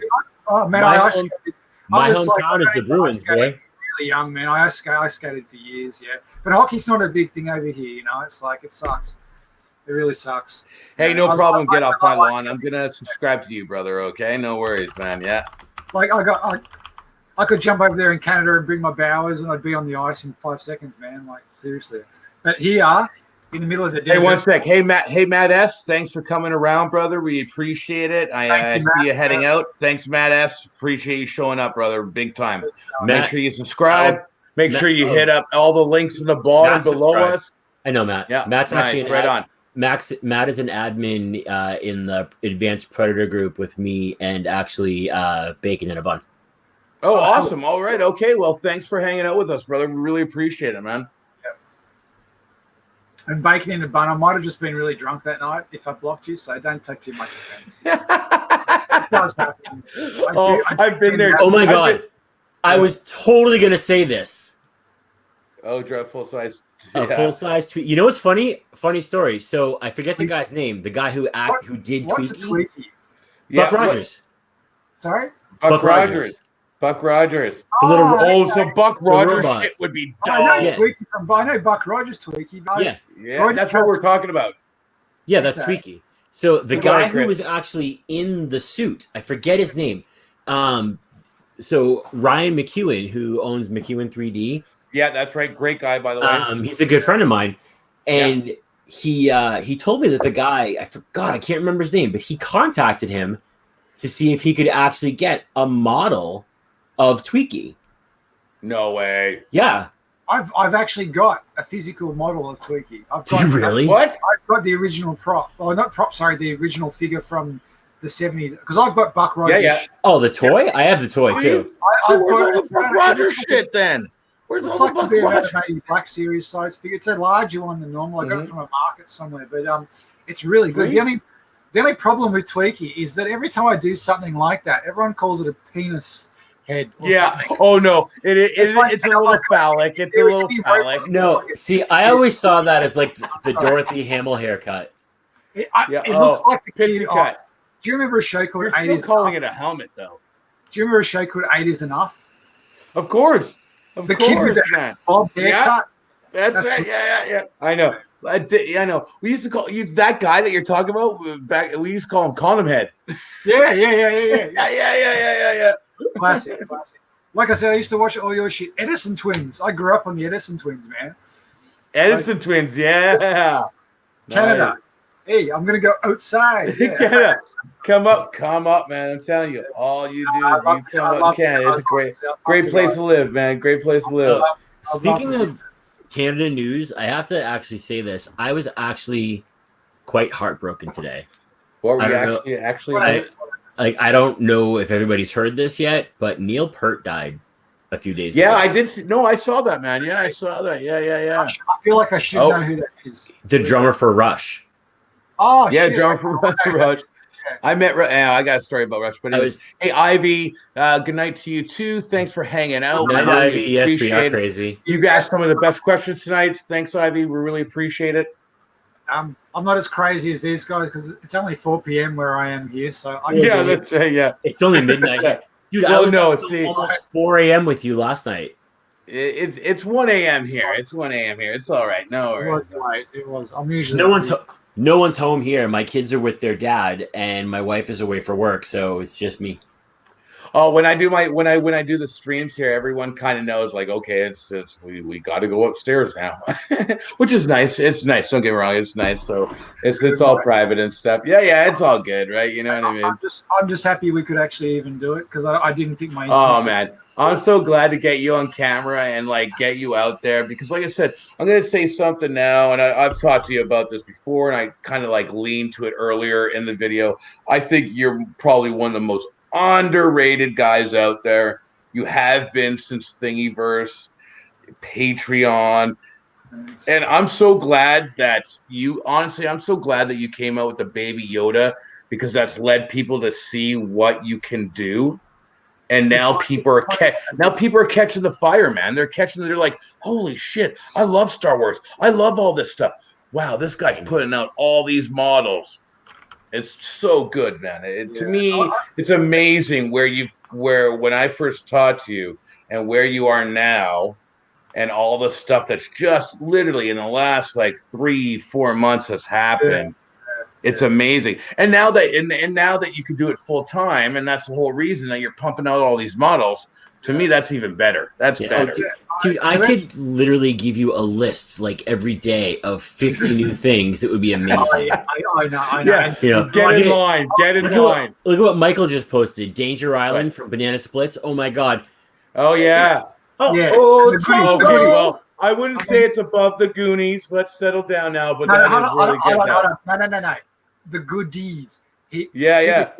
Not the N. The goodies. Okay, so you guys you're Canadian American. The goodies are like the goodies to us are like. See, I'm Australian, therefore pretty much British anyway. And the goodies were like a comedy show back in the fucking 80s or whatever. And I don't know what I'd model from it, but yeah, it was.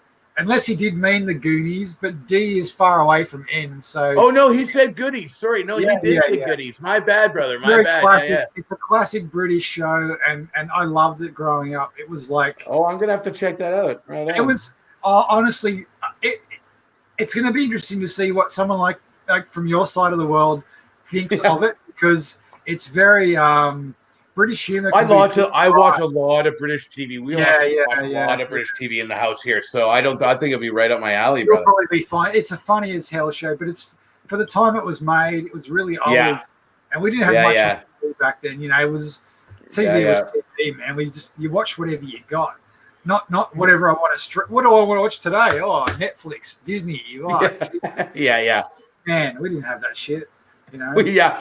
That's right. You just watched what was on TV at the time. Yeah, exactly. It was like, oh, I've watched this 50 times, but I'll watch it again. But I'll watch it again, yeah. Oh, look at this. Bill's talking about the Slee Stacks. Oh, Land of the Lost. Oh, man, there's some great stuff. Land of the Lost, man. And if you got a resin printer, you could print all the crystals so they could actually try to open a portal to come back home.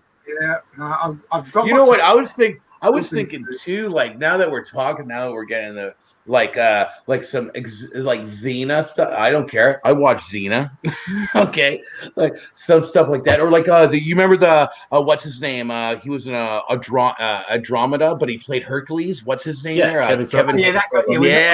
Oh man, there's some great stuff from Hercules too, man. That's some great retro stuff too. There is so much to take from, you know, even just the TV shows alone, let alone movies. But oh my god, like it's well, like we said before, if you had a million hands to make a million models. Yeah, it's like I'd make them all if I had the time. It's more just it's really hard, and I must admit the biggest challenge is picking what to make next.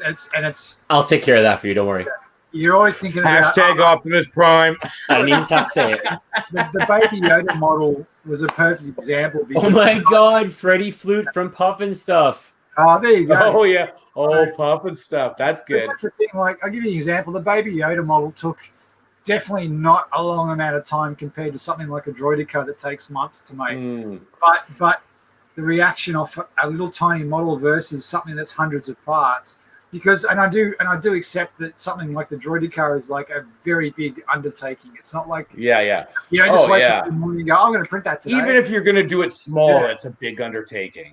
It's a lot of parts and a lot of. Now, Jeff, do you kind of get pissed off about that shit though? You're like, okay, I spent like all these hours making this life-size droid, and then I put out the goddamn Baby Yoda, and now everyone loves me. But it's frustrating when you do spend 3 months on like hundreds of parts. Not pissed off, but you know what I'm saying, right? That's gonna be. I'll make a Baby Yoda in a pod, and it just goes nuts, and you're like, geez, if only I'd done 100 of those models instead of months wasting on this Droideka. But then you get guys like what's his name that prints it, and it makes it all worth it. And it's like, oh, dude, you've just like made my year. Like seeing that built and printed and done. And as soon as he posted that life size thing, you didn't see it yet because you weren't awake yet, and I was just waiting for you because I knew your eyes would light up and you'd be like, "That's fun." But that's one. And what sort of depresses me a bit is like Phil has done like the Mark III suit in full and the Stormtrooper. I remember suit. when he did it. I remember he posted his whole thing on there. They get seen so much in different versions that they don't get as much attention as they deserve. Because his work on the MK3 suit was friggin' astonishing. But no one's seen a droided car printed in full size, so that got a lot more attention. And I wish it's hard to. Well, you got to admit though, you know what the thing is that everyone's came out with an Iron Man suit, right? You know what I mean? There's lots. So don't get me wrong. I'm not taking away from his work, but no one's put a fucking droid. No one's got a fucking droid in their living room. Yeah.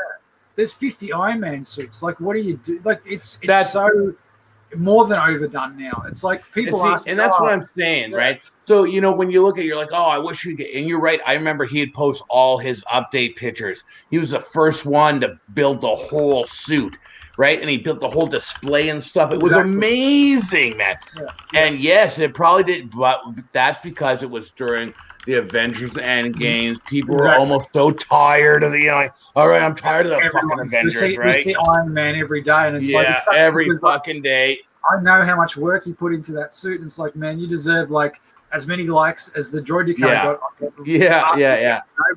But that's life, and I guess that's it. But you know. That's what I like about Phil and people like that. They don't do it for the likes or the whatever. They do it because they're doing it to print it. They're printing to print something cool. That's right. Exactly. Yeah. He's like, you know what? In the end, it doesn't matter how many likes. I got a goddamn Iron Man suit in my fucking house. Yep. Right. Exactly. And that's all that matters in the end, right? I got an Iron Man suit. And you can fit more Iron Man suits than you can like R2D2s and droids and things like that. I'd love all that shit, but I can see an Iron Man display of like 10 suits in a row. Just like Tony Stark, right? Just all of them sitting there. That. Oh, but you know how much work would be involved in that. It's ridiculous. Well, like, what's his name there? I think his name is I hate to say it, but isn't his name Jordan, which is not related to the other Jordan, the guy that printed your Directoid? That thing sitting in his living room. Can you imagine? He's got a really good girlfriend, or he's single, or he's got a really nice wife. The Game of Thrones helmet, the Wolfhound, or because someone posted recently, someone had a Wolfhound in there.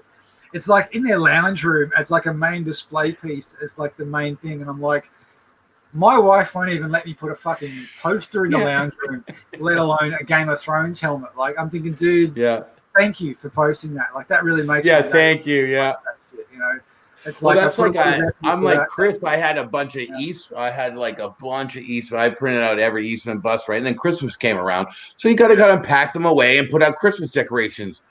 And my wife's like, "Oh, you're putting those away? That's so nice." I just want to show this because we were look at it. Okay, so this is what we're talking about here, guys. So if 6 you months to know of work, 6 months of work.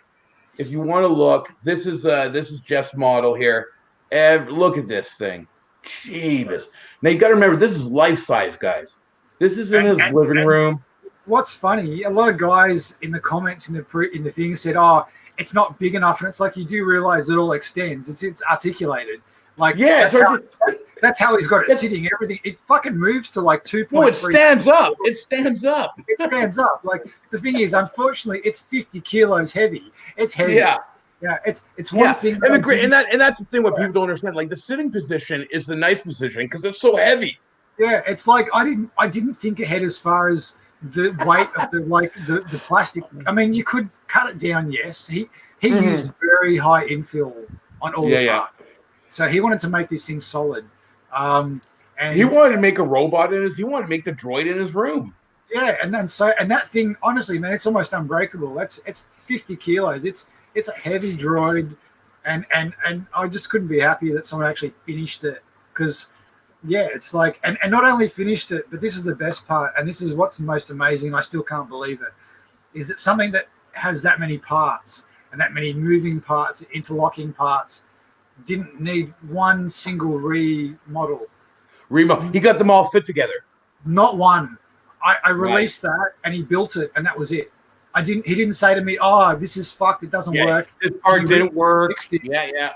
Like, the only thing he maybe asked me to do was like add some more things so we don't have any bendy parts because it's so heavy. But the actual parts that lock and fit everything, it just worked, and I'm like, oh my god, like thank Christ I spent so much time doing that. I did it right. I did it right, thank you, because it's hard. You're not testing this stuff. You're giving it to people with the faith, that the blind faith that they think that you But know like what you said you're doing. before, you've been at this for 10 years. Do you know if you model something? I would hope. For the most part, it's going to print very well. I would hope now that by now I do know what's going to print, and the only ones that don't will generally be from me being up way too late at night. That's right. Yeah. Being really all giggly and don't know what you're doing. Half asleep, like clicking buttons, just like and it happens. I've been there many times. It happens. So yeah. Well, that's like I just found this. Like, oh yeah, go on. That's like Philip saying the alien wall hanger that he's doing full size. I saw that. Yeah, he's doing a massive one, man. It's gonna be sick. Chris did the uncut line, which is pretty big in itself. But yeah, it was good. Yeah, that was really nice, and he painted it all up too. It was really nice. That's the ion blaster I was talking about. Optimus Prime's gun. Yep. Oh, you could probably do that in like 2 hours. Optimus Prime. Honestly, under an hour. I was just gonna say you could do that in less than an hour. Yeah. It's that sort of stuff, because when you look at that, you can see it. It's just made of cylinders, circles. I was just gonna say, send me that picture. I might. Actually, it's so, and that's what I wish more people would actually. They have pick it up. All the angles of this, Jeff. Yeah. I'm going to send you the link. What would you rather people do? Sorry, go ahead, Jeff. Oh, no. It's like even if I teach them how to use the programs I'm using, it's going to take them several years to develop the mindset to look at something and think, how do I do that in the program that I know how to use? That's right. I hear the telmo and I think, well, that's a cool, weird angle, but shit, I don't know how to actually make that. I need to figure out. About that? Are you thinking about doing? Because I know you've watch this. Yeah. Watch this, guys. Yeah, I just sent you this link, Jeff. Yeah, cool. Sweet. Nice. Oh, that's got some great freaking angles on it. That's all I'd need for a side, 3/4, and a front, maybe a top, and that's about it. Yeah, and so we can put LED inserts for the thing. So see all those little clear inserts there. Yeah, they're just inserts. We just make them as a separate part. You print them in clear film. That's right. Yeah. That's right. Yeah. So you just make them panel. That's a really easy model to make. That's an easy model to make. In fact, I could do a tutorial to start learning how to use Blender. So this is what I was going to talk about. That would be perfect. Because I remember you talking about a year ago. No, actually, probably 3 years ago when you first started Patreon, you wanted to do some tutorial videos. But I did do it. I know, and because you put out so many models, that's kind of hard. So, is that something in the new year, maybe that you'll like? What happened was Blender changed significantly. So, Blender 2.9 Blender 2.7 to 2.8 was like going from 2000 to 2020. Oh, so it's like going from Photoshop to Photo CS or something. They'd not changed anything for the entire 10 years that it had been around. And then as soon as 2.8 came, they went and redid everything. So all the tutorials that I'd filmed were obsolete completely because nothing made sense. Everything was... The interface didn't make sense. They've called things different names. I mean, they pissed off a lot of people. And admittedly, I was very pissed off when they made this upgrade.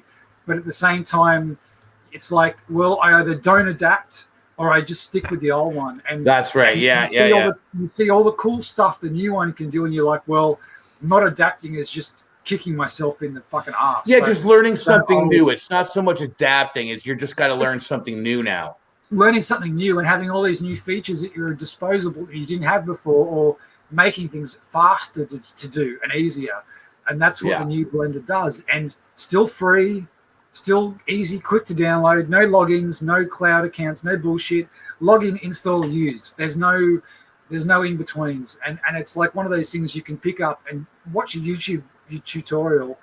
Yeah. I say that lightly because some of them are very bad, some of them are very good. Got you. I believe the same way with Fusion. I see some guys and they're like, and they go through things and I'm like, and I hear people like, well, look at his video. So I look at the video and I'm like, I have no clue what that guy just said, and then I look at a video explaining the same thing, but he just explained it a little better. Is all. You know what I mean? Exactly, and that's how I've learned from years. Like it's like, shit. How do I do vines creeping around a body without having to do it manually? Can I generate that? Okay, YouTube, Google. That's how you do it. Yeah.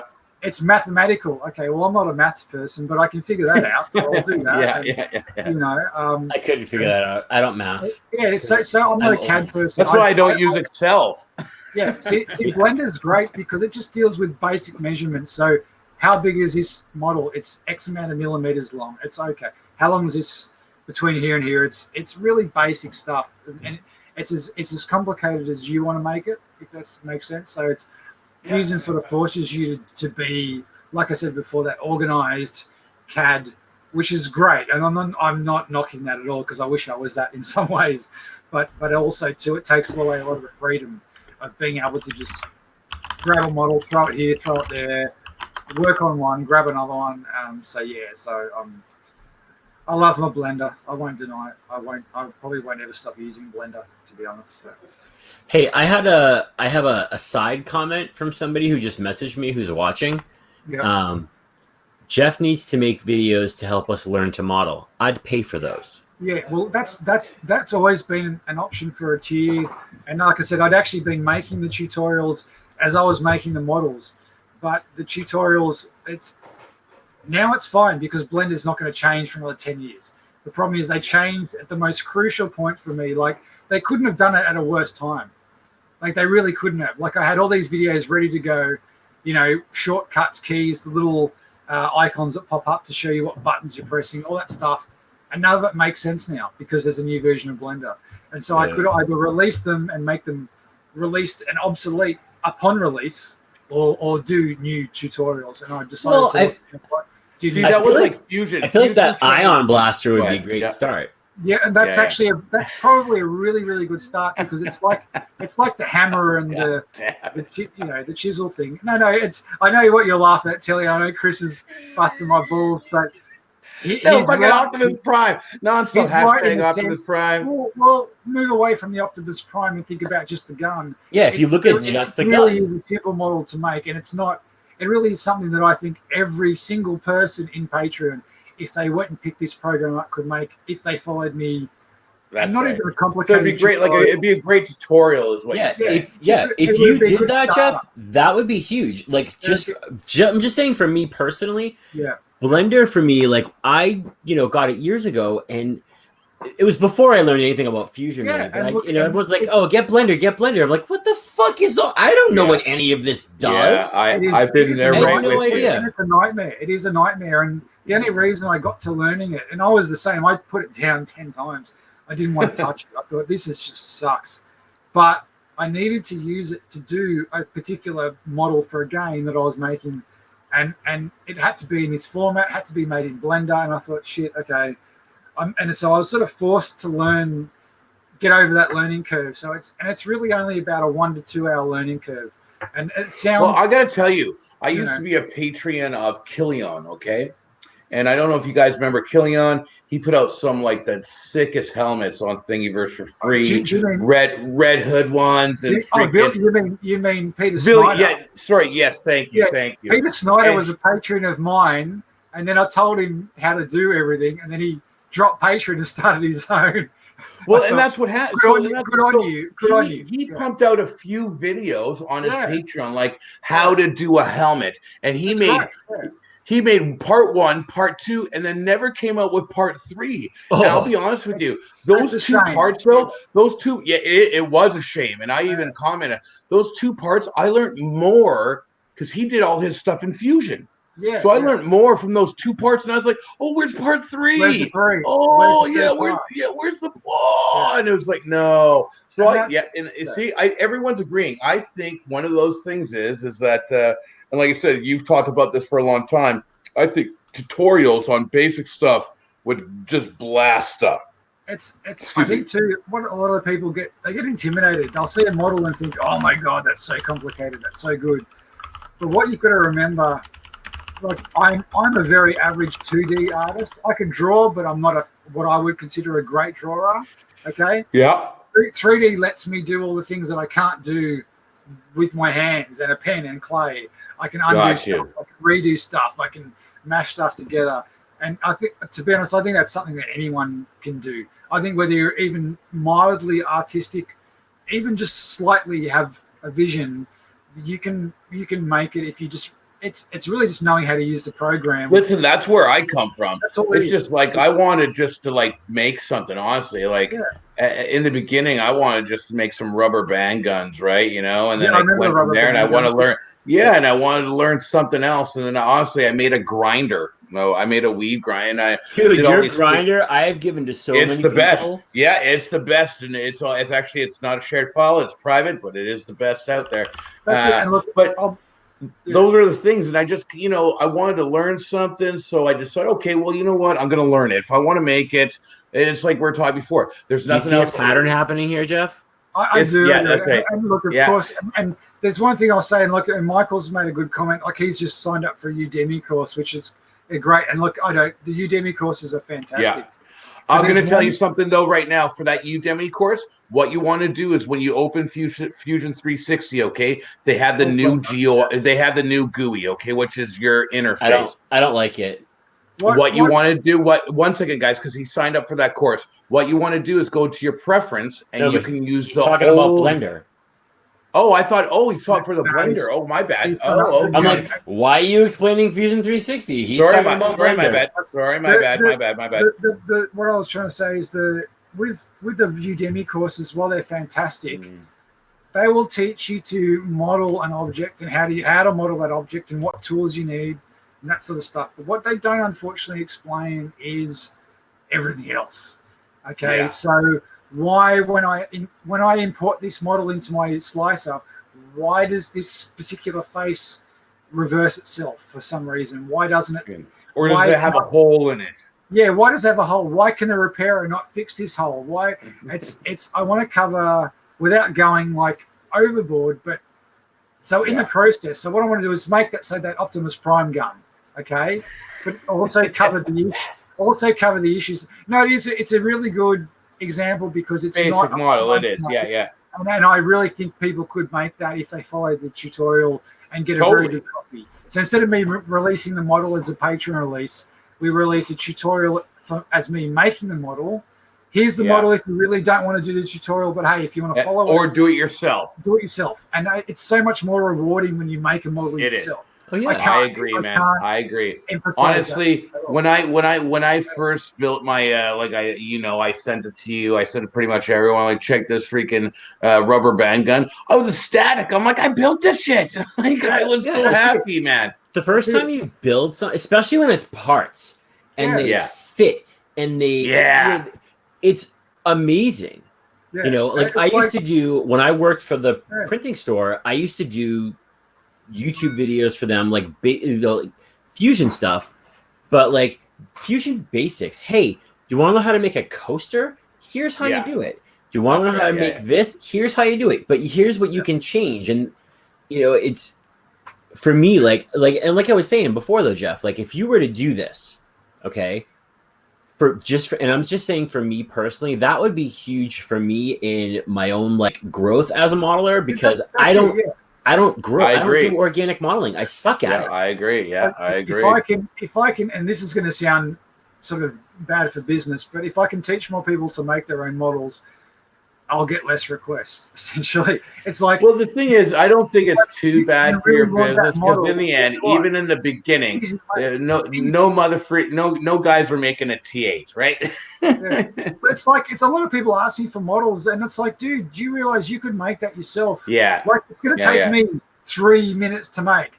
And if you it was like that, wasn't it like that USC model Buddy asked for? And I literally, I almost hit the button to be like, dude, I can model that for you in 2 seconds, and you were already like, I got it done. It's already done. It's losing the defeatist attitude of, oh, that's so hard, I won't be able to do that. And I've tried 3D printing or tried 3D modeling. It's like I agree. 3D modeling is no different to fucking using Internet Explorer. It's just another program. Right? You learned how to use your phone. How to use the program. You just know how to. And after X amount of years, like with me, luckily with 10 years in Blender, I don't need to think about where this tool is or where that is. I can go, oh, I need to make that shape, bang, bang, bang, and I make it. But that's that's the combination of what you learn. It's not about watching 1,000 YouTube tutorials, because you can watch as many tutorials as you want. That's but if right. you're not then making the model, if you're not doing anything with that knowledge, you never learn. And here's the thing too, like just to kind of compare you. So, like I said, I learned Fusion really from Udemy. Yeah. And there was one particular person, and I'm sure you guys both know who he is, Vladimir Mariano. Vladimir, best guy ever. Best guy ever. Have bought, and I still buy every single one of the videos he puts out. Yeah. And I do it mainly to support him at this point. Yeah, that's right. I agree. Because if I have a question, so if I've actually done this multiple times. Yeah, me too. I've hit him up. Fusion, and I'm like, well, geez, I don't really know how to do this. I will email him and just be like, hey, dude, I'm working on this and I'm trying to figure out this. How would you do this? I get an email back within a few hours from this guy who doesn't know me. He doesn't know that I bought his stuff. He's just helping me. I know that would be very, like, that's how you would be. Yeah, exactly. So that would just be such an amazing thing. Hard.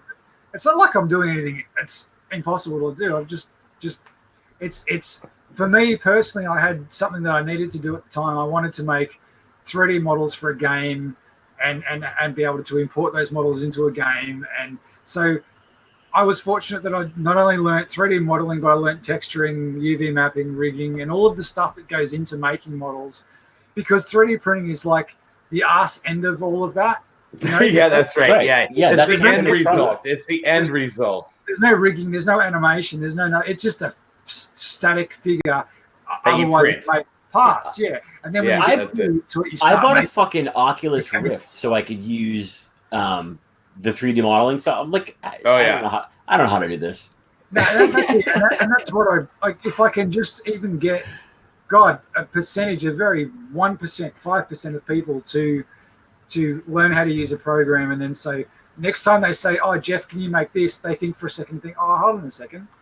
I think I actually can make this." Can do that. Yeah, that's right. Yeah. And even if they don't make it quite right, it's like, well, I've made a start. Hey, Geoff, I'm trying to do this. How do I fix this? It's like, well, hey, man, that's easy to fix now. We can do that. And if you've never made a start, then I have to start with, well, these are all the shortcuts. These are all the things. And you just it's like we were talking before about that basic Millennium Falcon model, right? Yeah. It's not super detailed, but the guy that made that and you print it out, you're just happy. It's cool. It's cool. It prints beautifully. It's awesome. Right on. I love that shit. So that's what I want. If people can do that themselves, and then, that's Total great. side note, my wife is on the West Coast for work right now. She just texts me and says, "How was the show?" Well, 3 hours and 25 So- minutes later. show's going. Show's going. My response right now, still going. So do I break the record? We gotta cut it up soon though. Yeah. Because it is one. It's almost gonna. It's 1:30 here my time, so we gotta cut it up soon. I got 4 hours sleep. I'm still Did I going. break the record though? That's the important thing. Yeah, we broke the record. With totally you, broke Geoff. the record. Yeah, we broke the record. That's all I wanted to do. That's cool. I mean, not we're only only that- like 6 or 7 shows in right now. Hey, and not only that, all you guys that hung out with us on YouTube this late and wherever you are and hanging out with, we really appreciate that too. Yeah, Thanks I for all the actually wanna- interaction. I saw a comment and I wanted to hang on. Let me find it. This from my favorite screen name ever. Yeah, get off my lawn films. And I thank you. We all I can speak for all of us. We all really appreciate that. I do want to say just quickly. Sorry if I haven't. This is the first live stream I've ever done ever. So if I haven't sort of been replying to comments and things as much, it's because I'm still getting used to the whole trying to. That's right. It's my job to point them out to you. Yeah, I think we got them pretty covered, Geoff. I am reading them all, and I am listening to all of them. And thank you. It's my job to actually point them out and put them on the screen. That's cool. No, look, thanks to everyone who turned up. God damn it, do your job, Chris. No, we've gone really well. It's Patreon's been really it's this been a great day. It's been a great stream. The Patreon's good. If you're not, once again, the link down there. Link is down in the box there. Yeah, that's where it goes, my buddies. So we've had 3 patrons in the time we've been doing the stream. So that's, really? So that's about 1 an hour. Well, I like that. Hey, that's better than 0. I don't hate that. But like I said, I struggled for 3 years trying to even get to 250. So Oh, you know, man, I obviously remember. whatever I'm doing it right, and I just hope to keep doing it. What are you at now? We're at 753, I think. Yes, 750. Yeah, To be honest, we're actually at over 800, but nice. because a lot of people have expired cards and things, and it's actually they last a month. I mean, not everyone pays on the first of the month. It's just however their system works. I agree with Browning on this. Discord's definitely happening 100%, 100%. There's no doubt about it. Kelly and I are both in. So Wexter has multiple. We're in Eastman, we're Westport. Yeah, and for sure. So many of the people share ideas. And then when we had Wexter on a few weeks ago, Fred he's in the Discord group with us. He has a Patreon that he just started. So he got a bunch of people signed up that night. It was really great. That's where you got to do it, right? So it's nice to share. And that was the whole reason we started this channel in the first place. It's just we want to share info and get some, we cool didn't guests. We didn't start this to get subscribers and views and stuff. We honestly just wanted to hang out and talk to the people that we like. Honestly, that's probably the only reason I decided to do it with you guys, because I knew it was going to be we're just going to be chatting and just chatting, messing around. Yeah. So otherwise, I always love when people are like, people are like, Telly, you're pretty lit up on your stream. Yes, I was. Yes, I was. Cool. It's pretty, we're pretty easy around here. If it wasn't a legal issue, I'd probably be more lit up on my screen as well. Yeah. I have no idea what you're talking about. I have no clue what you're talking about. Sorry. It's legal here. It's legal here. Yeah, that's actually part of my wife's job. Yeah. I'm sure we'll come around to it at some point in the future, but unfortunately, now that we did it, you guys will do it. Shit, if Canada did it, man, everything. It's like I can see the rest of the world really Canada the first one. Hey, can I ask you guys, what do you pay for a packet of cigarettes in America or Canada? What does it cost? Canada, I pay $17. I don't smoke anymore, but $17. Do you know how much? In the U.S., it varies by state because there's different taxes. In the U.S., it's way cheaper. It's way cheaper. Yeah, like in New Hampshire, where there's no sales tax, you're only paying when I quit. Well, I mean, I quit smoking. It'll be 5 years in a week. Yeah. But that was right before I quit right after I moved here. But I bought my cigarettes there, and I was paying $6.50 a pack. So now I think they're around 10. Okay, so in Australia, in Canada, they're $17.50 for your cheap smokes. Let me tell you something now, because Australia is funny. They want you to stop smoking, but they don't want to stop selling cigarettes. Why? Because the government has put cigarettes up to $30 to $40 per packet. Oh my God! Per pack. Okay. Shut the F up. No, I don't know how people. Our dollar is the same as yours. I smoke 4 packs a day per packet. Yeah. I smoked 4 packs a day. I would be flat broke. Man, I smoke 4. So it's a very good incentive to stop smoking when you're paying that much. Yeah. Look at Browning. So Browning's is $5 to $7. Oh yeah, Browning, so it's $5. He lives in one of the northern of the southern states, so it's much cheaper in that area for cigarettes because that's where they grow a lot of tobacco. Our government takes 90% of that money. They tax the tobacconist. Damn. The tobacconist almost goes out of business. In fact, I wouldn't be surprised if they start disappearing altogether.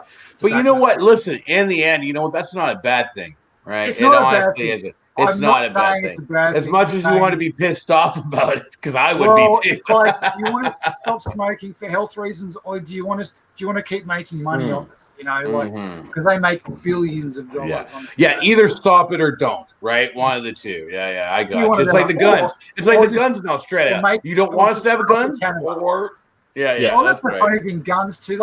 I had this other guy the other day who told me, he was laughing at me in the chat, saying, "Oh, ha ha ha, you don't even have guns, LOL." And it's like, yeah, but I can send my kids to school without being shot. I don't need a gun. There's a lot of benefits to having no guns. What do I need a gun for? Here's the benefits of no guns. The mentality of everyone's got a gun. It's like, well, hold on. Do you realize that if no one else has a gun, I don't need one? I don't need one on my hip because no one else has got one. But at the same time, this is Australia, and we have the ability to buy, like we can have good A fun knife. things. Like, That's we can not a have anything knife. we want, like guns aren't totally necessary, Yeah, I always tell people, they're like, "Oh well, what about if I want to protect myself? If you need That's to it, protect exactly. yourself with a gun, you might need to check your life." Oh shit! Something broke. Oh, Hope it wasn't my Optimus Prime model. He drank a few beers. He's stumbling over shit. I hope it wasn't my Optimus Prime model. My room's a mess, but we can Optimus Prime model. we can play with fun Optimus toys. Prime. Yeah. Okay. Nice. So we're not totally like knackered or like what's the word I'm looking for? Anyway, but yeah, so guns. We can have guns in Australia, but it takes about 6 months to get one, and you have to have regular police visits to your house. No way. Yeah, they just drop by. They just drop by. They check your gun safe to make sure it's stored properly, and your bullets are stored separately to the gun. Like, we can have guns, but they make it difficult to have one. Hard. And they make it hard to get one. Unless you really need one, you don't bother to have one. What do you need one? Yeah. Like, I live on a farm and I still don't need one because there's not that many. I know people always like. I always find you don't need to shoot the dingoes. Yeah, yeah, that's right. Hey, no kangaroo meat on the Barbie. I'm Australian. I've never seen a dingo in my entire life. Okay? So it's what never about a kangaroo on the Barbie? Dingoes aren't something you see every day. So a dingo has never eaten your baby? No, never eaten my baby. Excellent. But it's very possible that they can. So don't put that one. All right, guys, I'm calling it. Yeah, we're getting 3:34. We're getting there. So. Wait, we got to hit 3:35. We need 1 more minute. All right, 1 more minute. Okay, all right. So let's say let's get an enormous thank you, Geoff. No, thank you guys for coming on, letting us be his. We popped his live stream cherry. Yeah, that's great. Well, this is thanks for going up. We really appreciate it, brother. Honestly, I know you didn't want to kind of do this type of thing, so we appreciate you hanging out with us big time, brother. We appreciate everyone in the YouTube chat. Please check out all the links. They're all there. Yeah, if you don't subscribe to Geoff, you really should. You're missing out, man. Yeah, you're missing out. You're really missing out on a ton of amazing models. A ton of content, man. We've only just started, really. Honestly, like he's just getting to go. Yeah, like literally, the train has just gone full steam, and we're just going to go. So anyone who signs up now is going to be pretty happy. That's all I'll say. Just get more benefits. I'll be pretty happy because next Thursday is my birthday, and I will see Optimus Prime. No, you'll see Optimus Prime Blaster. I have something to work on then for that. Then. Yeah, there you go. Optimus Prime Blaster freaking tutorial. No, Optimus. Can be done. Can be done. Hashtag Optimus. Bust. Okay, fucking hell, Chris. We'll go fucking hell this shit. Blast. Hey, anything's possible. Anything's possible. Okay. Just think you can rub it in. You can rub it in Vedran's face. You're like, well, I made him. I love how he's like, anything's possible. You can rub it in Vedran's face. All right, everyone. All you mofos. We are calling it, guys. Like, subscribe, ring the bell, blah blah blah, all the stuff. Thanks, guys. Yeah. Subscribe to Geoff on Thanks for hanging out with us. Yeah. And we are going to call it. I am going to click the button. Thank you guys for having me. Thanks to everyone for joining. Awesome. Thank you. Cheers. All right. Well, that was a good stream, guys.